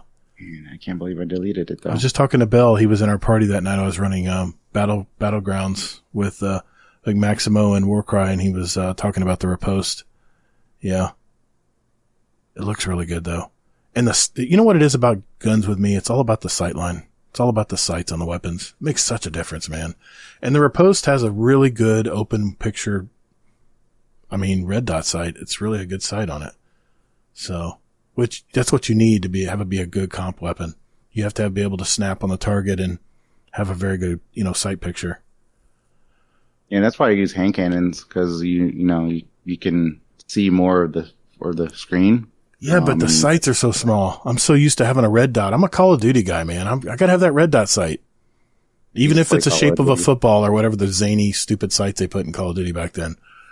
Like the zombie face and all that crap. Yeah. Yeah, I remember all this stuff with Jeez, Call of Duty. That's crazy. I don't really play Call of Duty. I tried doing it for my son, because my 6-year-old son, he likes Call of Duty. And yeah. I played, he doesn't play hardcore, he plays regular, and I'm like, no, hardcore is where it's at. And hardcore's fun. You just have to stay still, because people have their headphones on. They can hear your steps unless you have certain perks. But I haven't played Call of Duty in a long time. In fact, I have the latest Call of Duty I bought. Actually, I got it for my birthday on a physical disc, and I deleted it from my PS5 drive, and I wanted to put it on my backup hard drive, but I keep forgetting it's a disc. It's my only disc game I've bought. Well, actually, I didn't get it, but if someone bought it for me, it's the only disc-based game I have left for PS5. And every time I load up my PS5, the game pops up again. I'm like, nope, delete. Anyway. Oh, wait, I found one. The Riposte? What do you got? Yeah, I found one. I got Enlightened Action and Target Lock. Yeah, Target Lock. The problem with Target Lock is they've nerfed it. It's not what it used to be. Yeah, I mean, for PvE, it might be great because you can get enough shots in like yellow bars and stuff to get your damage up. But usually, like with most small enemies, you kill them before it has any chance to, because you have to continually be on target and shooting for it to kick in. But for yellow bars, it might be a good idea. It might work good for that. Enlightened Action, that's not a PvP perk really. But I don't know. I'd be curious to see how it works. What is it? Arc? Is it an arc weapon? I think so. Yeah. Okay. It's over it was by the Ergo Sum. Oh, okay. Cool. Like I say, I haven't gotten it yet. I'm playing comp on Monday. Actually, the night that this show comes out. So I'll have to let you know what I got. I got to do my 7 missions. It's Void, actually. Oh, it is a Void. Ooh, even better. It goes with my Void subclass. Love it. And you can enhance the traits too. Even better. Have you done that on a lot of your weapons? I've done it on several of my pulse rifles that I'm definitely keeping. I've done it on a few. The one I like the most is my Warden's Law Adept. I have Enlightened Action and Zen Moment. So Nice. That's one of my favorite ones so far. I love it. I got my Claws of the Wolf. I went ahead and enhanced because I have the Arrowhead break roll, and I got Headseeker Advanced. I got Enhanced Headseeker and Enhanced Kill Clip. Only thing with Enhanced Kill Clip, it just allows you to wait to reload. It gives you a little more time to reload after a kill. You don't have to do it right away. So, and of course it lasts a little longer too. Yeah. I don't know. I've got a Claws of the Wolf PvE roll on my main account with Repulsor Brace and destabilizing rounds. That thing is a beast in PvE. In fact, I'm surprised I don't have it on. I got that, but I don't use it because I have I crafted the Age-Old Bond, and I have Repulsor Brace and destabilizing rounds on that, and my recoil direction is 100. Nice. So it's smooth. It's Even so better. Smooth. Yeah, even better. Yeah, I'm actually looking here. Where the hell did that one go? Nope. I got quite a few of them. So I got one of them I have is Headseeker Rampage. Mm-hmm. Another one I got the Repulsor Brace, stabilizing rounds. 1. I got To the Pain and Kill Clip. I wanted to see how that one works. Oh, I remember now why I don't have it. It's on my alt account. Because you know how it is, man. You play your alt account and you get all the god rolls. They all drop for you. Yeah. I have so many good, awesome rolls on my other account. I'm like, oh, great. Exactly. It's the way it works, I guess. I don't know. Anyway, Act 2, I'm kind of let down, to be honest. I'm a little let down with Act 2 so far. And we'll have to see what happens next week. What happened, what we have to do. And I'm sure it's going to be open more chests and battlegrounds. So we'll have to just see how that goes. So overall, I'm just hoping that, the next act, I know it's too early to talk about the next act, but I would just hope the next part of this act, I hope is not the same, or the add-on and it's just lackluster. I want more to do. Granted, there's a lot to do in the game. I love the game. I do all this other stuff, but you want more from the story. Like, let's find out more about the conductor. Let us know more about that person. Because we don't really know nothing about them. We just we saw them in the cutscene and that was it. That's the only thing I learned in Act 2, and I don't even remember the cutscene because it was really a nothing burger. I mean, come on, Bungie, give us some story here. The first week of Act 2, it should be grabbing our attention, not, hey, we made some battlegrounds, go play them. But I don't want to play them. Well, if you want to get this mission done, you're going to go play them right now. And that's just not fun. Just not fun. And by the time I was done grinding those 5 battlegrounds in a row late at night, I didn't want to see another battleground. I was so burnt out already from playing them. And I realize, they put a lot of work in those battlegrounds. It's not easy to develop that stuff. It's new content, right? Mm-hmm. But man, I was already so bored. That's not a good sign. But I'm not a strike. I don't play strikes. So that's probably why. My buddy is, my best friend Pip. Still has to do them, and I know he's going to ask me to help him out with it. I'm like, I don't want to do more battlegrounds, but I'll bite it and just help him out with it.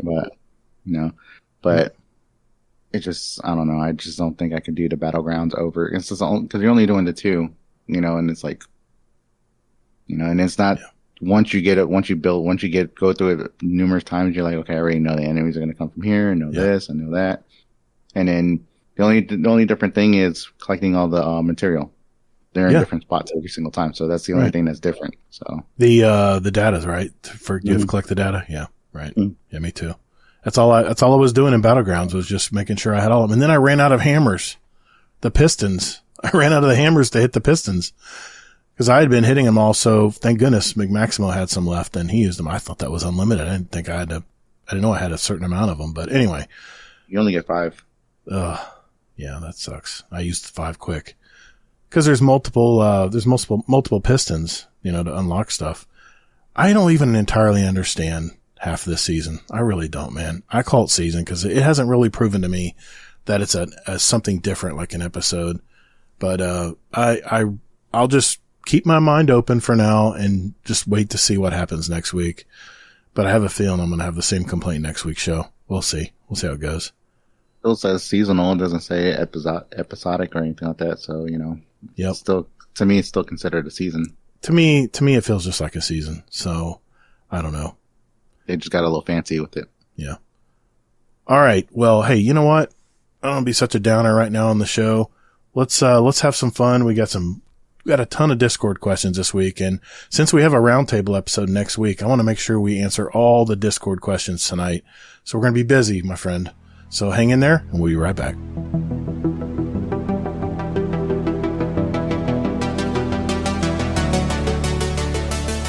Hey Guardians, would you like to send a question for the show to us? There are 4 ways to do it. First, you can join our Discord server at discord.gg/GuardianDownCast. There's also a join link in our show notes down below. We have Guardians from all walks of life and all over the world, from new lights to day one players to hardcore gamers. There's also a channel labeled Podcast Questions where you can type in your question for the show. So come hang out with us.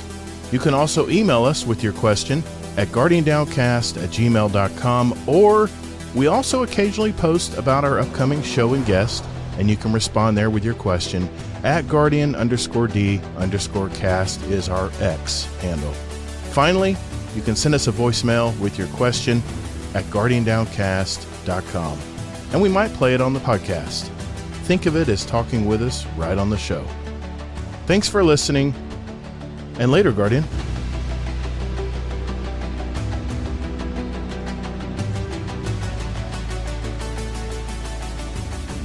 All right, ladies and gentlemen, it's that time of our show. So where we get our questions from you guys. And we're going to start out with our questions. Every week, if I have a new guest on, I post usually in an announcements channel, I say, hey, so-and-so is going to be on this week. And if you have any questions for him or her, I create a separate channel in our podcast questions part of our Discord. And you can enter questions in there for our guest. And we're going to start there first. So we're going to start with this. Steel Zealot, one of our new patrons, question for the show. Thoughts on seasonal content, activities, feedback so far on 2 acts. Loot drops sufficient? Well, I think we kind of summarized that, didn't we, just a few minutes ago? Yep. I do have to say that one thing that really bothers me, though, is you cannot get the red borders for the 2 new weapons until you actually upgrade it. And I think that's going to be next week. Yeah, I'm loving the new weapons. Don't get me wrong. I love Vexy-looking weapons. I mean, the Garden of Salvation raid, by far, to me, are my favorite weapons. They sound good. They look good. They're sleek looking. They're futuristic. I mean, they're great looking weapons. And these I like too. My only complaint with the new seasonal weapons is they're a little big on the screen. Would have been nice if they were just a little bit smaller so they didn't take up so much of my eyesight, my eye space when I'm carrying the weapon. So that's my only complaint there. He also follows up with another question. He goes, I don't know if you guys are extensively interested in the inner workings of the game, but what are your thoughts on Axis Studios shutting down? Do you think it will hinder or improve future cinematics? When I saw this question, I didn't even know this. I thought they did a bunch of stuff for other game studios, but it turns out that Axis Studios created animation for Bungie on multiple products. Destiny 2 Curse of Osiris, Rise of Iron, and Lightfall. And Axis has been working with them on that stuff. And, this week they closed because they simply said, we just don't have enough business. So 167 employees lost their job this week. I think they kept 4 on to, wind things down for the studio. So yeah, that is sad news. But what do you think? Do you have an answer for that question? I think that's crazy because, a lot of their artwork is actually pretty good. I like some of their cutscenes and stuff like that. Especially, what was it? Some of the ones in Nightfall were actually pretty good. I actually like some of those, even though I don't really like Nightfall too much because I felt like it lacked something. But yeah, their cinematics are actually pretty good. The cutscenes were really good. I like that, and it sucks that they're shutting down. Now we're gonna see. It's gonna be maybe that's why we had this cutscene that made no sense. Could be. It could be. Steel's out. I don't know. I don't know how it'll affect. I guess we'll find out in the future here, if the cutscenes do suffer or if someone else steps in to do them for, Bungie. I don't know. I don't have, enough information to answer that question. I appreciate the question though, because I learned something this week. I didn't know Axis Studios did cutscene work, animation for Bungie. So now I do. Oh, you got a schnauzer. I used to have a schnauzer. Oh, no. Not a schnauzer? He's a Yorkie. Oh, it's a Yorkie. Oh, it just looks bigger on the screen.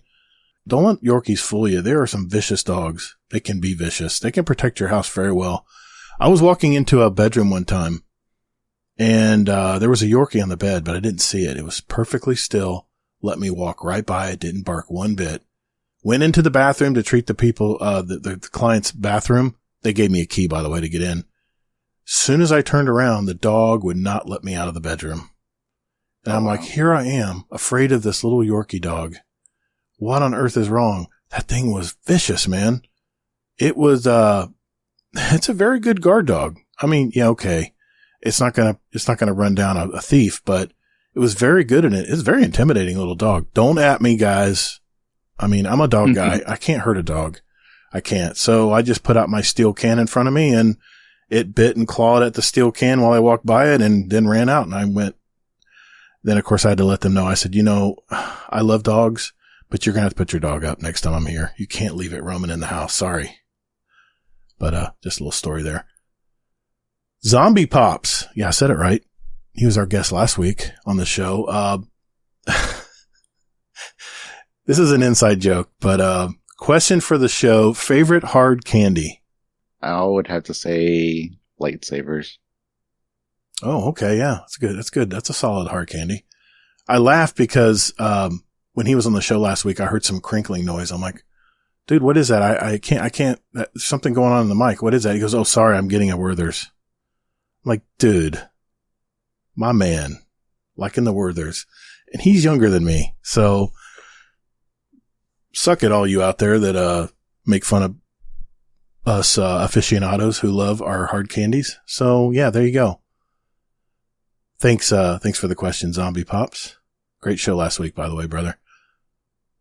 All right. Next is the original Jimmy Rayner. Question for the show. Who is the most attractive Hugh Jackman? Now, this is an important question.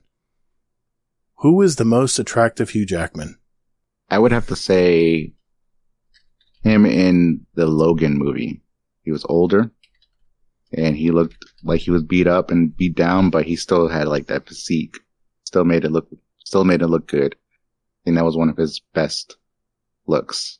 I haven't seen the new Deadpool and Wolverine yet, so I haven't either. That could make some changes. He does look good in a superhero, uniform. I get that. Logan, he did look decent. Logan, I agree. I tell you, I didn't. No, I can't answer that. No one will ever let me live it down. I can't answer that. I can't mention that, possible musical he was in. Oh, I know what you're talking about. Don't say it. Don't say it. What about Deception? 2008. Oh, Deception. Yeah. He looked good in that one. Yeah, he was a younger version of him too. I'm going to go with that one. Deception. That was a good movie too. Thanks, Jimmy Rayner. One from Dorath. Oh boy. Do I really have to answer this question? Question for the show. Now that Ikora said the witness is dead, can we finally put the nail in the coffin of the witness may not be dead theory?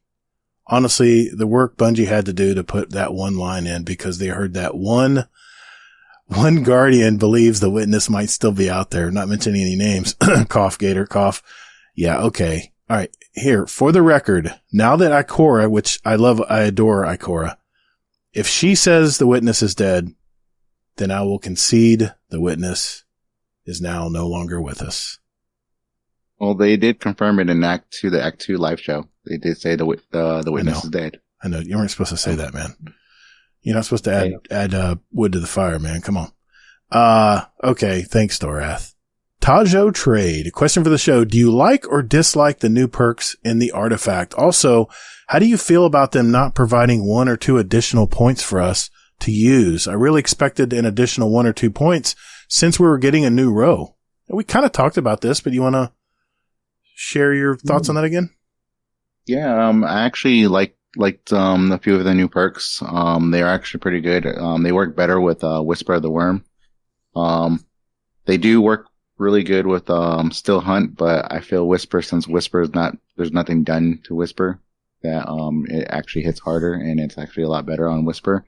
I do agree we should at least got, I think we should have got 2 to 3 more points for us to, dabble in it a little bit.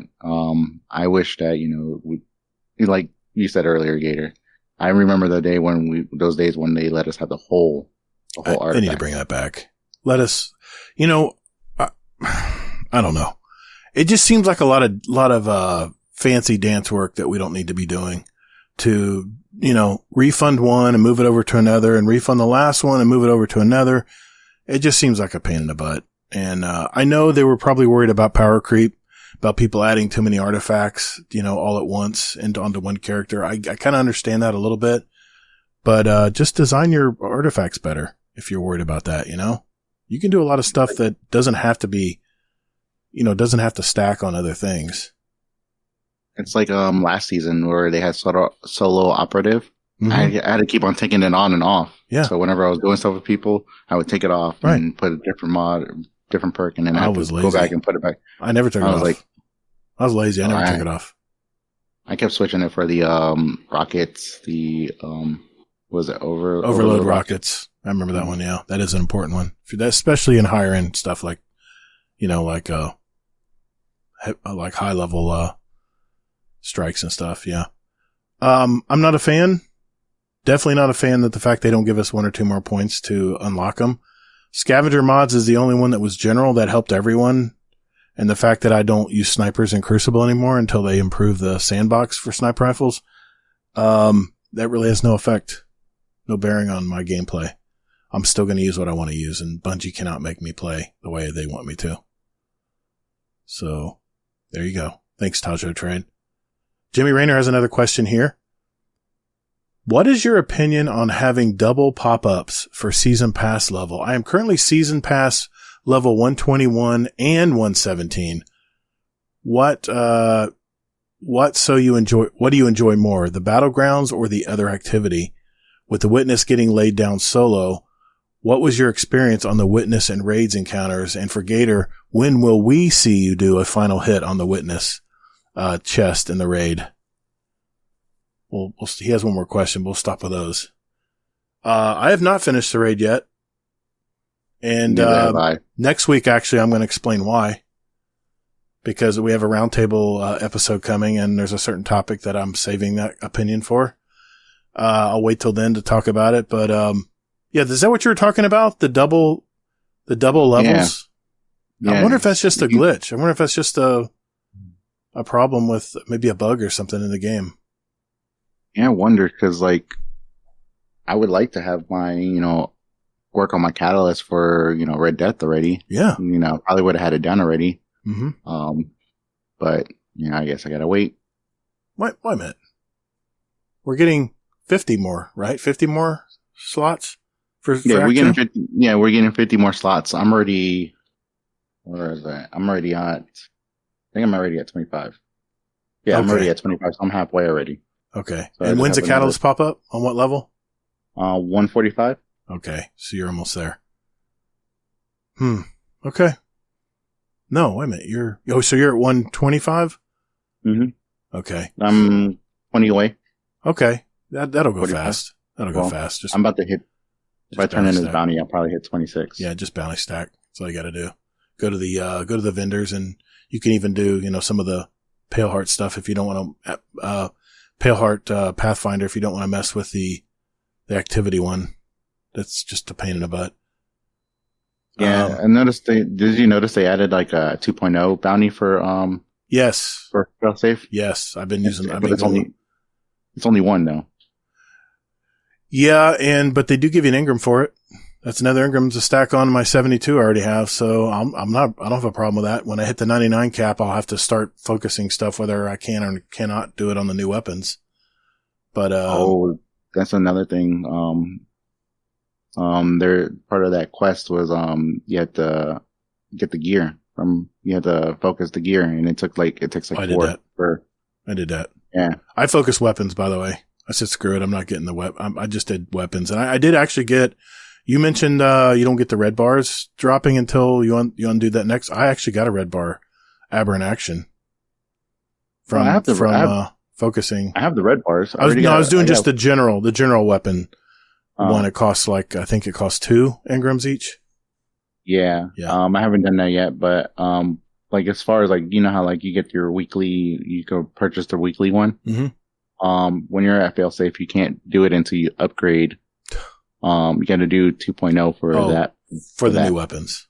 Yeah, for the new weapons. Yeah, I realize that too. I can only get the red bar every week on the older stuff. Time gating, Bungie. Why? Let us play the game. He has one more question here. Do you like the more grindy Solstice armor upgrades or the stomp through ones more? I have to say 2018 Solstice armor was so much more enticing because the objectives really ask you to grind out stuff, even with individual tasks for each class. We have Solstice coming up soon. What do you think about that, man? Do you grind for the armor and gear? Yeah, I do. Especially last season, the last Solstice that we had. Mm-hmm. Because you were able to, if you put a certain mod in your ghost, you were able to get whatever, you wanted. So if you wanted, resilience, or if you wanted mobility, or if you wanted any of those, you could just have that mod on your Ghost, and they were giving high drops for those. Yeah. So they were pretty good. I like the little things, the little objectives they give you for each piece of gear. I like that too. I love that. It makes you work for it, but it also makes it fun because it's different. It's not the same thing every single time, especially on all the different classes. Because I play all three. I do too. Hunter, Warlock, Titan. My Titan's my stepchild.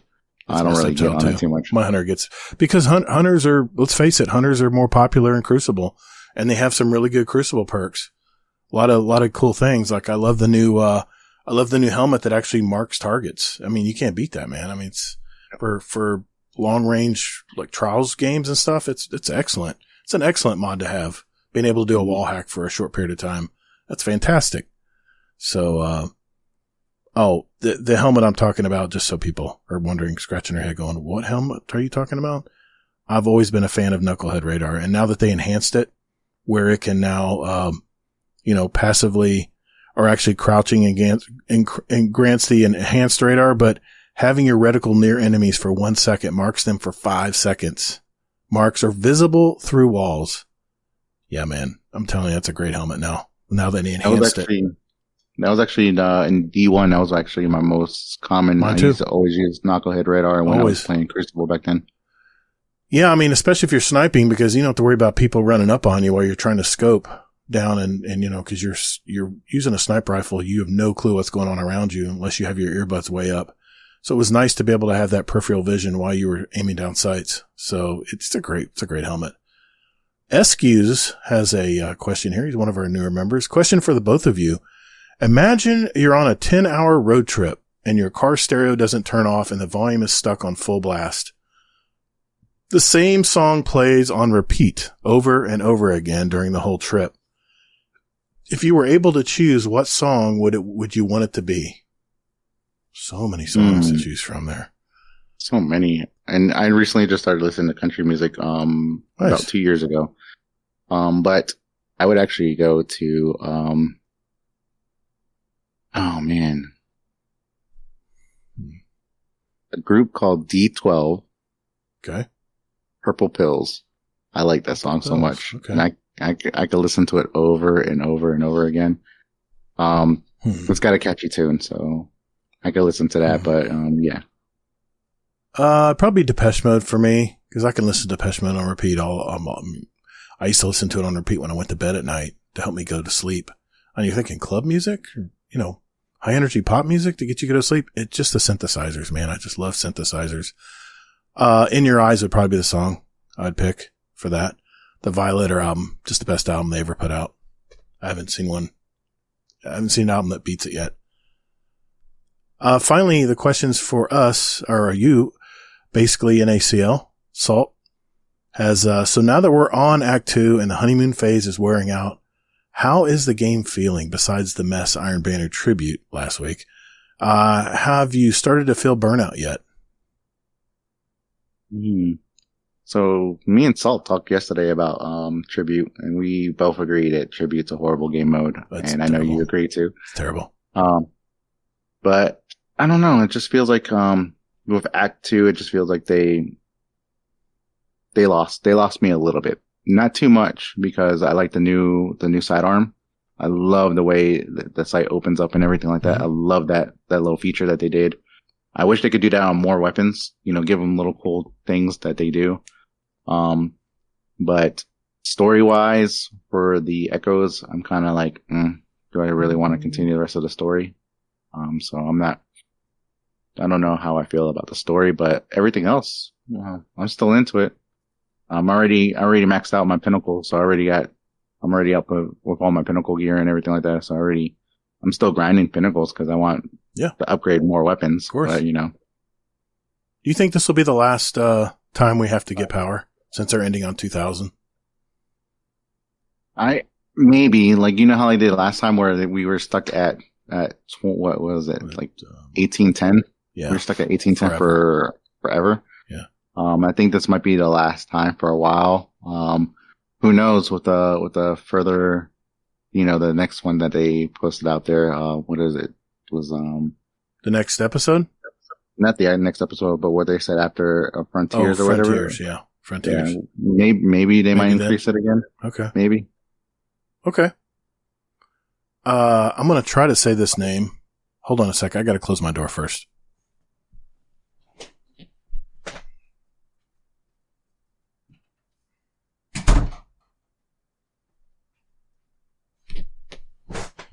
My dryer fluff functions on. It keeps beeping. I keep hearing it through my mic. So I'm going to edit that out.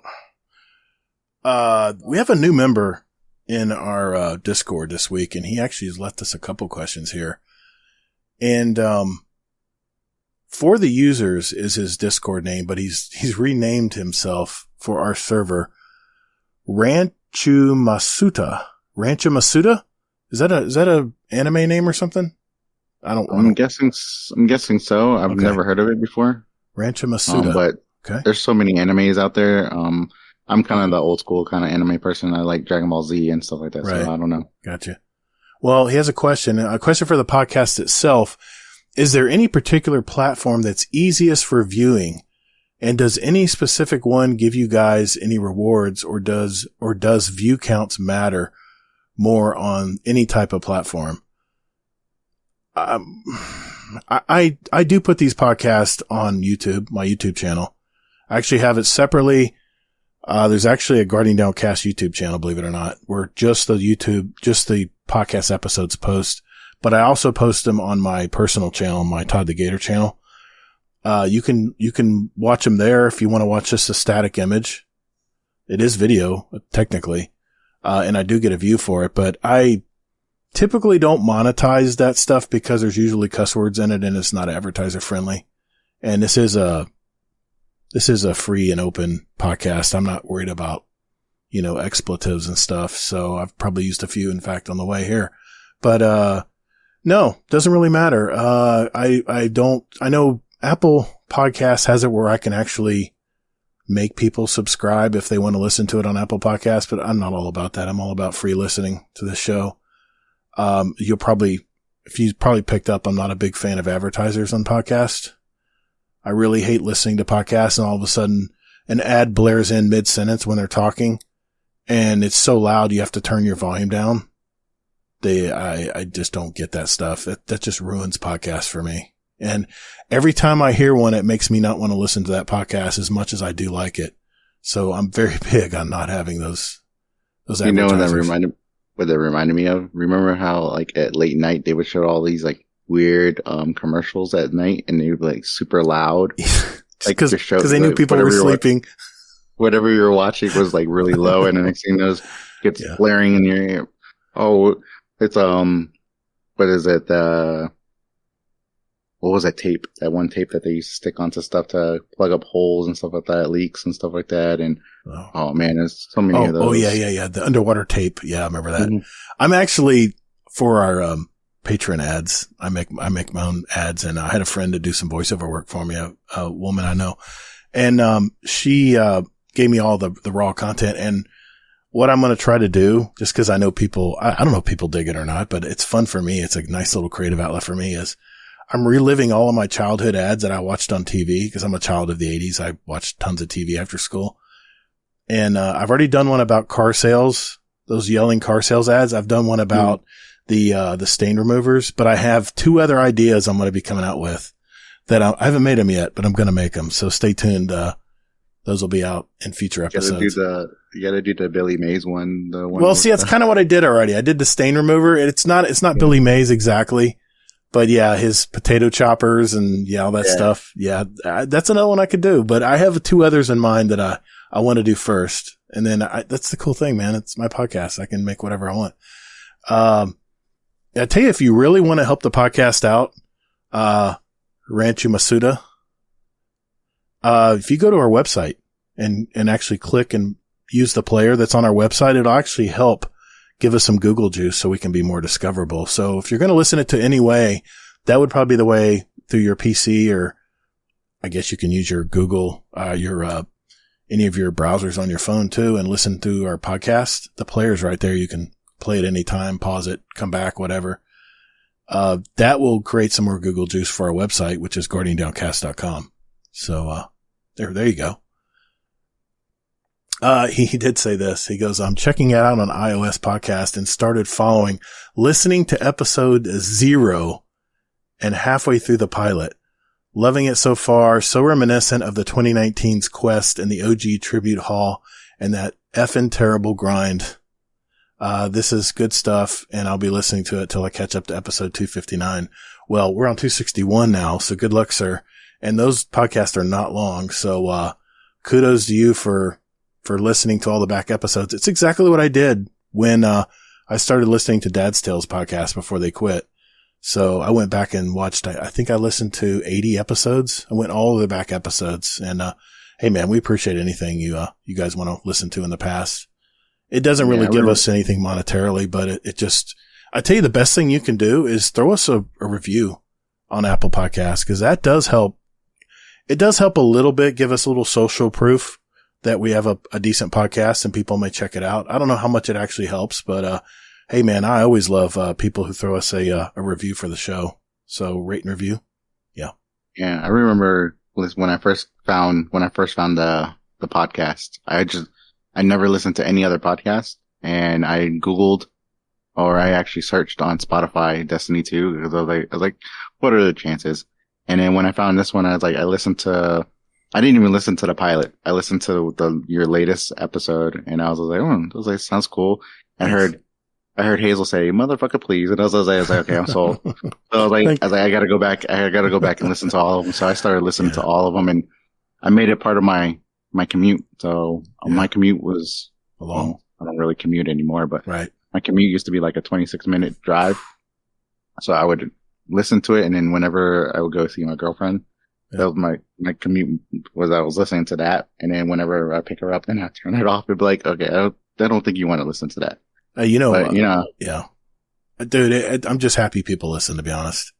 And hey, Hazel and Easy, we had some good times in the past, and things change and people change, and I'm still carrying the torch, and I may still have a co-host down the road. I don't know yet. I'm kind of leaving my options open, I'm not in any hurry to grab a co-host. And hey, whoever decides to be co-host of the show, it takes a lot of commitment, man. And, I've had some people reach out that want to throw their hat in the ring to co-host, and I don't know. I'm just, I'm just very, not guarded, but I'm just very, I just want to be very thorough that whoever would want to co-host every week with me on the show, one, we'd have to gel. We'd have to have good chemistry. And two, it's a commitment, man. I have never missed a show in 5 years. 260. Do the math. 52 weeks times 5 years is 260. I have not missed a show. In fact, I might have had an extra episode one time on Crucible. But, yeah. Rate and review. I know I hate when people say that, but, rate and review the show. If you're really enjoying the show, I'll see that review and that rating. So yeah, it's be a way you can reach out and say you like the show. We have another question here from our Destiny question channel from MJ2. It's a question for the show. What's your least favorite weapon perk? In other words, the one where you sigh when you see it on a drop and auto delete. And if you could, what's something you would change about it and make it less awful? This one I got to think about. I'm going to pop them open for this. Yeah, I'm looking at my vault right now. I'll do the same thing here. Weapon perk that I do not like, and I immediately, if it's a PvP weapon, I'll go for my PvP, overview here. I'll let it the space here. Let me think about this one. Yeah, this one's I had to think about it too. I've got one. Yeah, I've got one, definitely. I'm trying to pull it up here. Being that I'm a PvP player, Lead from Gold I know is really good perk to have in PvE, but in PvP it's damn near useless. I don't even think it even procs. I don't know. But Lead from Gold, it would be one perk that I do not like. And they can improve it, then how about if we pick up heavy in Crucible? Then maybe it gives us some extra special ammo if we have a shotgun or a fusion rifle in our hand. I don't think it procs in Crucible, so that would be my answer, lead from gold. I really don't even use lead from gold much in PvE even. It just doesn't really move the mark versus other stuff that's out there and available, you know? Stats for all would be probably a close second for me. Yeah, that's the one I was going to say, stats for all. Okay. Because, I mean, does it really give you much in stats? And you have to proc it too, which means you have to do a certain situation to make it even work. It's not it's not super passive. Yeah. Every time I see that on there, I'll delete the weapon. Yeah. I don't know. It doesn't do nothing for me. It has a sister perk too that's just as bad called, it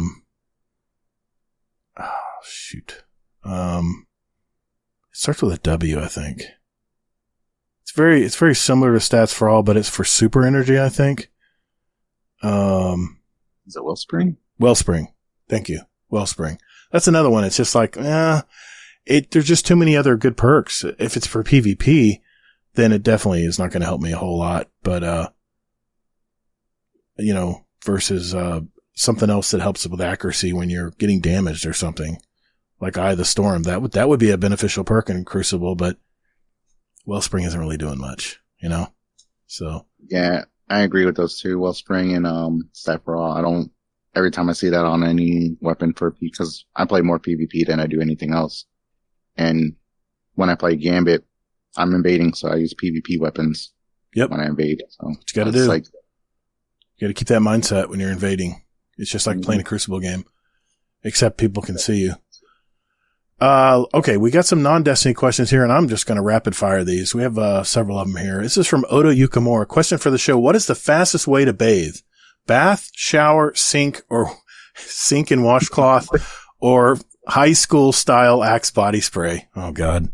They have the all body deodorants now. Did you hear about see that stuff coming out? Oh, yeah. Yeah. He forgot baby wipes, but okay. Yeah, good point. That's an added one. What would you think? What would be the fastest way to bathe? It's going to be shower for me because I can get a really quick shower if I need to. No, for me, I like to take like if it's a hot water running down, but yeah, I take long. Probably a sink would be the quickest. Okay. For me. Yeah. I mean, all you gotta get your armpits and your face and your ears and done. Maybe another area too. We'll keep it to ourselves. Hades has a question here. Question for the show. How far do you think it would take a squirrel to fall to its death? This is Fun Facts with Hades, and he actually gives the answer here. How far do you think it would take a squirrel to fall to its death? I've seen a squirrel fall from 3 stories high. So and it continued running off as soon as it hit the ground. It hit hard too. So I'm not sure because squirrels are, they surprise me, especially I remember seeing a meme where the squirrel got his, testicles stuck in a fence and it still got out and it was still running around even though they were stuck. But, squirrels are really, really interesting. I don't know. I love the squirrels in Florida. Our squirrels are not quite as big as the ones up north because I've seen those big ones up north. They're enormous because they gotta overwinter. We don't really have winters down here. It's like a beachside community for squirrels. Our squirrels aren't as big, but man, I've seen some raggedy looking squirrels. I've seen some missing tails where something chased it at night and it escaped. You don't grow that tail back. So are they able to still climb without having that balance? I always wonder that. Hades says it is 4,800. I don't know if that's feet or meters or what. So it can starve to death. Fun Facts with Hades. Okay. Oh, wow. That's crazy. It seems like a long distance, but, okay. Oda Yukamura has another question. Question for the show. Would you accept having a forever baby face if it meant that you had to be carded everywhere you went, where a parent or guardian is required? In other words, PG-13 movie, bar, concert, etc. Well,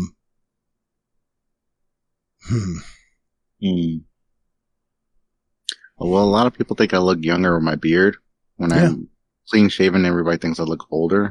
Really? So yeah. Okay. And I'm not even that old. I'm like 36. Nice. So I'm not even that old.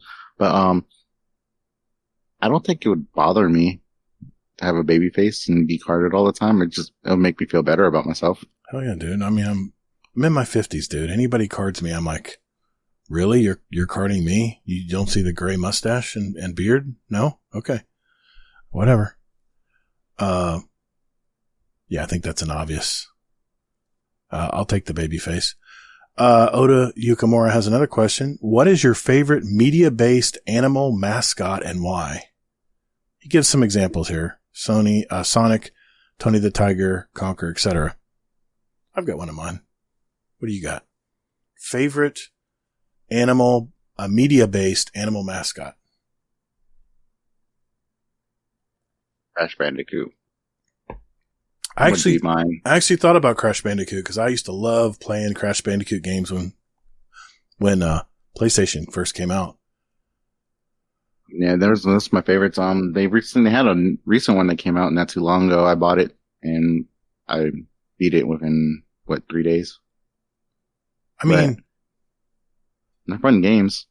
Oh, they're fantastic games, and now they're going to be part of Game Pass. I don't know what world we live in now, but I guess how did that even happen? But I guess Microsoft owns that studio now. Anyway, for me, I mean, this could be a media-based mascot, but it's Al E. Gator, the mascot for the Florida Gators. That's a good one. I mean, he's in a lot of TV commercials and stuff, so there you go. Hades has a question here. Is the dog or farmer called Bingo? I had to sing it back to myself. If I remember, it goes, a farmer once had a dog and his name was Bingo. Bingo was his name-o. Yeah. Yeah. So I think the dog's name is Bingo. Yeah, I agree. It's the dog, Hades. You know, Brett's, I don't know. Maybe they don't know. They didn't have that song sung to them when they were a kid. Maybe they're sing backwards. Cause like in the other, other cultures, and cause I'm Hispanic, other Hispanic cultures, like in Hispanic cultures, we don't say the black cat. We say it backwards. So cat of black. Cat, you know? Yeah. Gato El Negro, right? Mm-hmm. Yeah. Yeah. Original Jimmy had a question here. Do you think that after the continued success of the game TV shows like Fallout and Last of Us, that the Destiny show is more likely?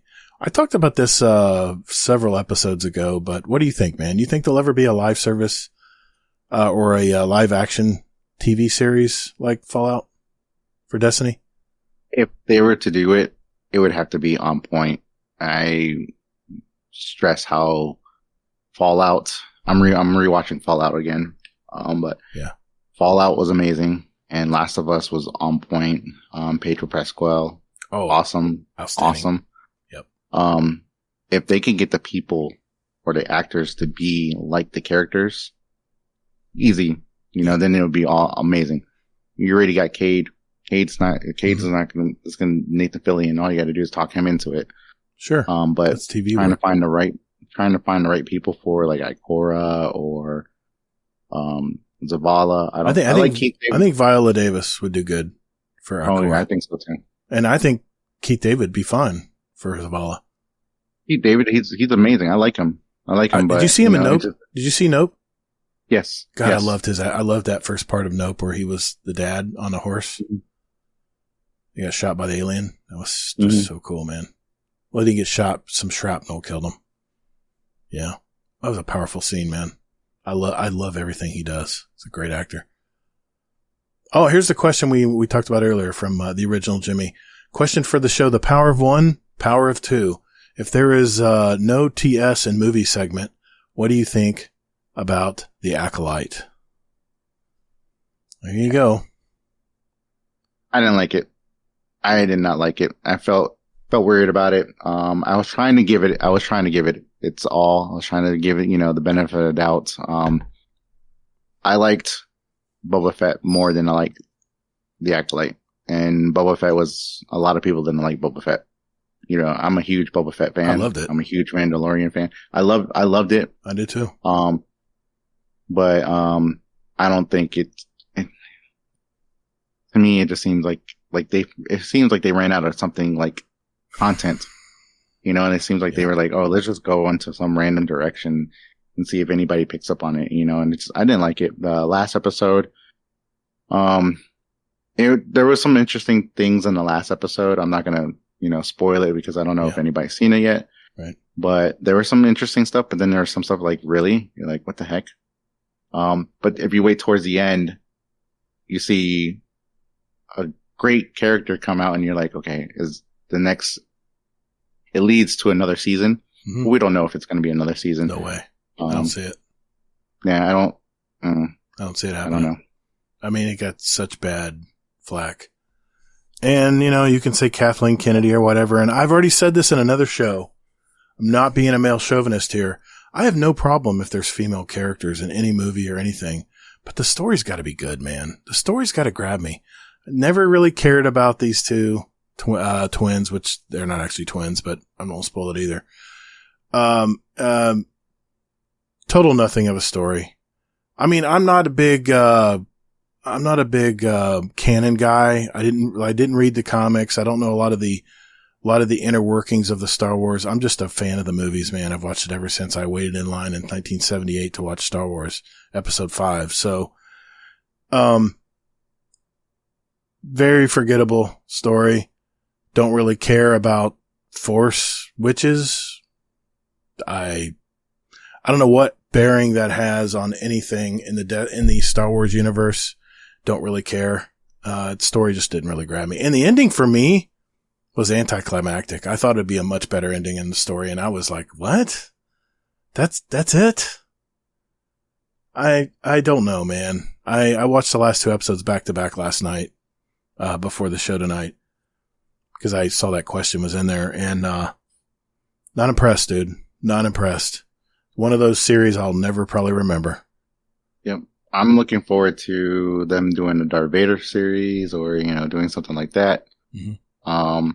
But the only thing I like the most about Acolyte was the Sith Lord. Oh yeah. I loved it. He was amazing. His fight scene was amazing. He was actually pretty good. He looked unbeatable. And, yeah.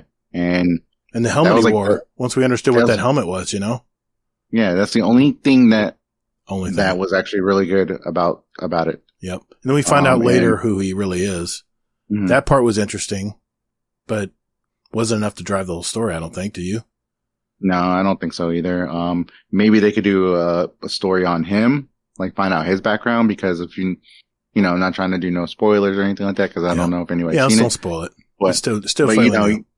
They do, you see a relationship, between two people, and it makes me wonder what led him to go down that route. Yeah. That would be a cool story right there to find out why he became the way he did. Sure. That's, I mean, he's the enemy, and I was more intrigued about him than like you said, like anything else going on in the story. Didn't land with me. I mean, like I said, I'm pretty open-minded when it comes to Star Wars stories. I like the fact that they break out and do individual stories about certain characters of the original series. I think they should do that with Destiny. I think there should be episodes out about Ikora. We should have an episode out about, I don't know, the early years of not Crow, but, before Crow, it was, Aldrin. Aldrin. Is it Aldrin? No. Aldrin. Prince Aldrin is, Prince Aldrin. Yeah. I would love to have that's one part of the lore I loved was the lore talking about the origin of Mara and her people. And that was such a driving story. Probably one of the most interesting lore pieces I've ever read. That would be great to hear an origin story and maybe maybe a future episode if they do decide to keep going episodes. That's the stuff that would drive me to be interested, So anyway, we have one more question here from our prior speedrun champion. Sorry, Sith Daddy Fresh has a question. What character from a movie or TV show could lift Mjolnir, basically Thor's hammer? This is an easy answer for me. Man, that's a good question. All right, I'll give you time. It's going to be Morpheus from the Matrix. Because he'll look at you and say, do you really think that the weight of this hammer has anything to do with this space right now? So he'd be able to easily lift it. You know what? You know, they say that you have to have a good heart and everything like that, but I think this one person, even though he was evil, he was bad, I think he could still lift it up, and I would have to go with Vader, Darth Vader. Oh, Anakin Skywalker. Okay, okay. Anakin? Okay. Yeah, he was like one of the strongest force wielders. I can see that. So that's a good answer. All right. Well, that is all of our questions. The Discord is now empty with questions, so it's up to you guys to fill those channels back up if you want us to hear a question that you have for us on the show. It's discord.gg/Guardian Downcast, and go to the podcast questions channel. And we have usually 3 different forum post areas. One is Destiny questions. One is non-Destiny questions, like life questions or something. And the third one is usually for whatever guests we have on for the week. So look out for that. But as of now, there are no questions in the Discord for the show. All right. Elmer Fudd Games. Play that intro music, sir. Oh, listen to the Guardian Downcast. Oh, it's a playlist. Yes. Oh, I've heard they've won awards for it and such. Thank you, Mr. Fudd. So this is the final segment of our show. This is where we like to pick our song for our award-winning Guardian Downcast show playlist. It's a little sample of what myself and all of our guests in the past listen to, and we invite you to listen to it as well. If you want to follow along, just search for Guardian Downcast show playlist on Spotify. It's separate from the podcast. It's now on Apple Music as well. The links are in our show description if you want to click those links and follow along. We now have 1,209 songs representing all of us and all of our past guests. It's the songs from half a decade ago, right there in a playlist. So check it out. I'll start with you, Mr. Deadpool-1-MERC. What'd you pick for tonight, man, and why? So I went with a song by Whiskey Meyer called "Bury My Bones." It was the first country song that I listened to when I was at a veterans retreat. Got to link up with a few of my buddies that I deployed with on my first deployment to Haditha, Iraq. We went to Montana. We went fly fishing, and these were guys that were severely injured. My friend Bradford lost both his legs and his eyesight. My buddy Marcus is the one that actually got me into the song and got me into this group. He never thought of it, cause I think he's like 6 foot tall, black dude, skinny black dude. And, I never figured him to listen to country music, and, he got me onto it. And, this one really touched me cause, it hits home. They talk about, bury their bones, reach out to their mother so that way the mother can do it and stuff like that. Mm-hmm. Kind of relates to what, military life is like. We want you to reach out to our families, let them know, if something bad happens or, if anything, really bad happens. But it was a really good song, and it just brings up really good memories. And, I'm looking forward to seeing them on the next retreat whenever they decide to do another retreat. My buddy Marcus has been going to Alaska. He's been going hunting and stuff like that. So very cool, man. Just got to wait for them to make up their mind on where we're going to be going next. I love it when songs have a really deep meaning for people. That's why I ask people why they pick it. So thanks for that, man. Yeah, no problem. I've been in a little bit of a mellow mood lately, with that last week's emotional 5-year show. It's been digging up kind of old memories, and my wife and I love this album from 1999. It's actually the year when my daughter was born, and we were becoming seasoned parents back in that day with my son, who was now 2 years old. So we thought we knew everything about parenthood, right? Silly rabbit. We would just lay in bed listening to this album while the kids slept. Really good times, really good memories. Very simple life back then when you don't have a lot of money and 2 kids. The artist is actually my age. He's actually 4 days older than me. He's a British musician from Sale, Cheshire, UK. I would consider his music kind of alt-rock. The album is the iconic White Ladder, which made him famous, by the way. It's the artist David Gray, and the song I chose is not one of his most popular songs, but I listened to this song so many times. It's called My Oh My. It's funny. The song can mean so many things to different people. Some think it's about giving up on life. Others think it's about a girl who you can't stop thinking about and you can't turn it off, while others, including me, think it's about having lots of love in your life and how your heart can get kind of frozen or cold and not care for anything or anyone anymore. So you tell me when you listen to it what you think it means. So check it out. The entire album, by the way, is a great listen. If you just want to just sit around on a random Saturday afternoon and just chill out, throw White Ladder in from David Gray. It's a really good album. One of my albums I can just pop on and not really care which one pops up. So some announcements before we go tonight. I wanted to thank all of our patrons of the show. We have some new member shout outs. We have a new patron member this week. A shout out to Tribellion, one of our new $10 fist bump members. Thank you for giving back to the podcast and, more importantly, giving back to a listener supported podcast like ours.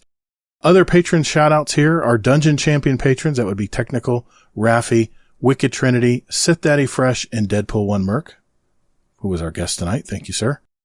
Thank you to our Raid Boss patrons. That's Jealous, Frostbite, TL Tim, Amazing Taco King, and Nico, aka Jersey, for giving back to the show as well. Thank you, gentlemen. We appreciate your help and supporting and giving back to our community. Before we go, there's been an undercurrent of activity on social media lately concerning Destiny 2, and as a podcaster, I'm always keeping my ear to the ground, hearing what content creators and community members are saying about the game. Hey, I've been around the Destiny community since the beginning, and I'm used to the player sentiment swinging left and right and being more unpredictable than those damn tornadoes in the Twister movie I just saw this week. Some have said that the new episodes are just repackaged seasons, while others are more worried that the Destiny 2 game is beginning its death spiral as player numbers have predictably dropped after the final shape had launched. Maybe this is due to the fact that new games are out at this time, like the first Ascendant and now the Concord open beta. These shooters are very similar to Destiny, while not maybe as rich in content, and maybe there's a new shiny to play with right now. Not to mention that Helldivers 2 is still chugging along. I see our members playing it to this day. The final shape was certainly Bungie's best expansion to date, and maybe something they didn't foresee is that it was too good. What I mean is the final shape was rich with story and action and all the things we love about the franchise, but for the first time, it seemed like a plausible end to Destiny 2. I expected longtime players to drop off after final shape, and some, I'm sure, just came back to get closure for all those years of grinding gear. But is there something more to it now? I have been purposely pacing myself when the final shape arrived. I saw this coming. I didn't want to grind out everything and then have that, that feeling of indecision whether to log in for the night or just go watch some shows that I probably abandoned while playing the new Destiny content. I'm doing something a bit different this time around. I have small little goals of something I want to work on in the game, but unlike the past, I have a set time when I say, well, that's it for tonight, I'm out. The old days of that constant dopamine drip might be finally wearing off.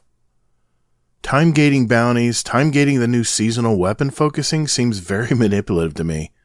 It's as though Bungie wants to make sure you don't forget about them. Hey Bungie, we're not going to forget about your game. It's a wonderful game we've been playing for 10 years. So quit putting those damn timers on bounties and quit time-gating content. I'm going to play the game at my pace anyway, and for those who want to grind out all the content like some of the past DLCs long ago, let them. Everyone has their own ways of playing Destiny 2, and all this time-gating just makes everyone feel exhausted and exasperated. It's no wonder that so many players are flocking over to new games like the first Ascendant and Helldivers 2. I mentioned in past episodes of Guardian Downcast that Bungie was no dummy. They knew that players might drop out of the game with the final shape, being the final story of the Light and Dark saga. I also mentioned that they were going to have something in these episodes to keep us engaged, minimize that drop off. Well, I got to tell you, these episodes so far are not it. The story feels flat. I really don't even care why the Vex are being manipulated and why Saint 14 is having a moment of crisis. I don't know. I don't care. For me, it's all about the weapons and armor that I can get and, using them in other parts of the game that I do like to play. With the opening of Act 2 this week, it seemed like we were just asked to complete Battlegrounds all week to complete this week's portion of the episodic mission. Oh, you want that new specimen to unlock more XP? Well, then you better jump into Battlegrounds. Oh, you just finished the 5 Battlegrounds? Good. Now, go run more Battlegrounds and we'll see what's next. So what was driving me to grind out that damn mission? Well, this mission would create a new specimen that would increase my failsafe rep by 100%. That was worth it to me. And not that I cared about failsafe or the story, but because it would mean I can get more engrams, to focus more weapons. Only to find out that portion of the Act 2 weapons was also time-gated. Oh, jeez. Don't get me wrong, I really appreciate the work put in on the new Battlegrounds, but man, were they just really boring after 5 back-to-back runs. This can't be it for episodes, and maybe Bungie had to sacrifice the first one, to direct more resources on the final shape. Maybe episode 2 will be something totally different. Maybe the question we're not asking is, now that Bungie keeps raising the bar on its own DLC, is this sustainable? Human nature dictates that we will never be satisfied. We're always looking for more. That appetite for content is unending and unrealistic. So what can Bungie do in this unique position it finds itself in? Maybe these episodes is their own unique way of keeping players on Destiny while they work on the next big thing. And even though I'm coming across as a little bit of a complainer here, in regards to the episodic content, it sure beats the days of radio silence and 0 new content. I mean, Destiny 1 vets, you remember Rise of Iron? We had to make up stuff to do while waiting for the next big game. An entire year of nothing. So I may give Bungie a small pass here, as it's surely an improvement compared to those pre-Destiny 2 days. Also, don't forget that seasonal events are also coming. I love the Solstice event. I love grinding for better armor stats and weapons, but as long as they're meaningful in the game. The Halloween events, the winter events are fun as well. I can't wait to see what the seasonal team has in store for us. All I know is that for now, I'll continue to play Destiny 2, but at my pace. And if I see that 1 day, 2 hours timer on a planetary bounty, it will have zero chance of making me play any longer. And who knows what Sony's position is here. They just launched pre-orders and a beta for their new Concord Hero Shooter, which the studio who made it consists of some past Bungie devs. But only to see 2,300 concurrent players trying it out. Maybe that'll convince Sony that Destiny 2 and feature games in the franchise might be a little more important than ever, as a long-time loyal community is a rare unicorn in most live service games today. I have some very distinct thoughts about the future of the Destiny franchise in next week's Roundtable episode, and I have 3 other community members joining me, bringing their very own topics of discussion. So I hope you'll tune in next week to hear our conversation.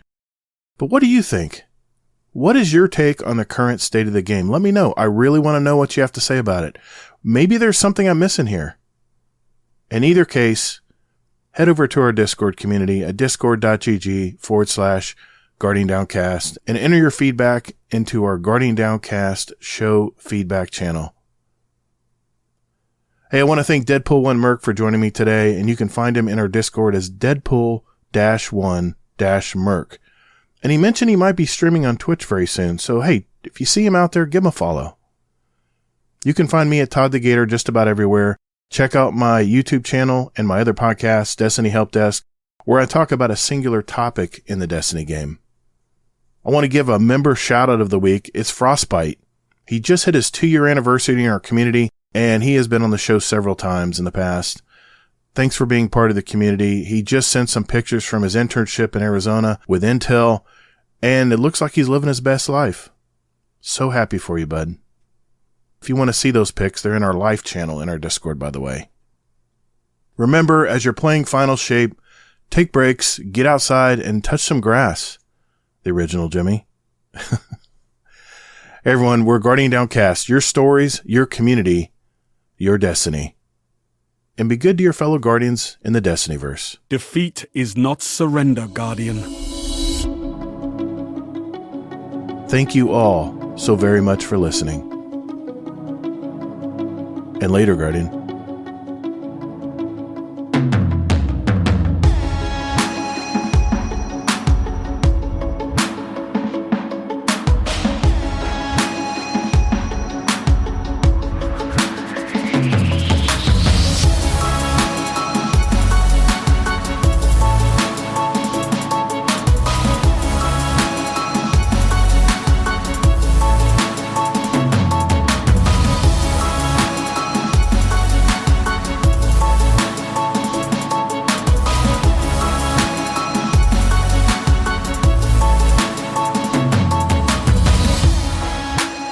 Mine was they're normally pushing like 4 something. I'm pushing 525 in my Charger. Dude.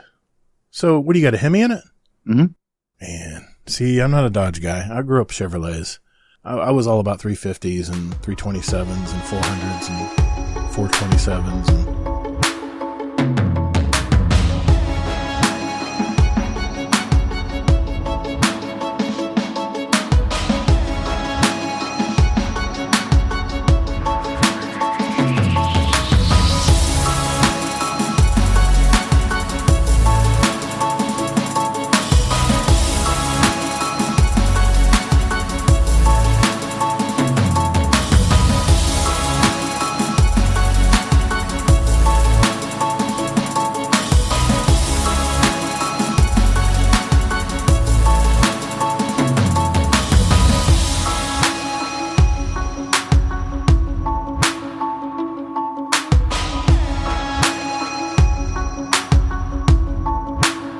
No way, Bowie!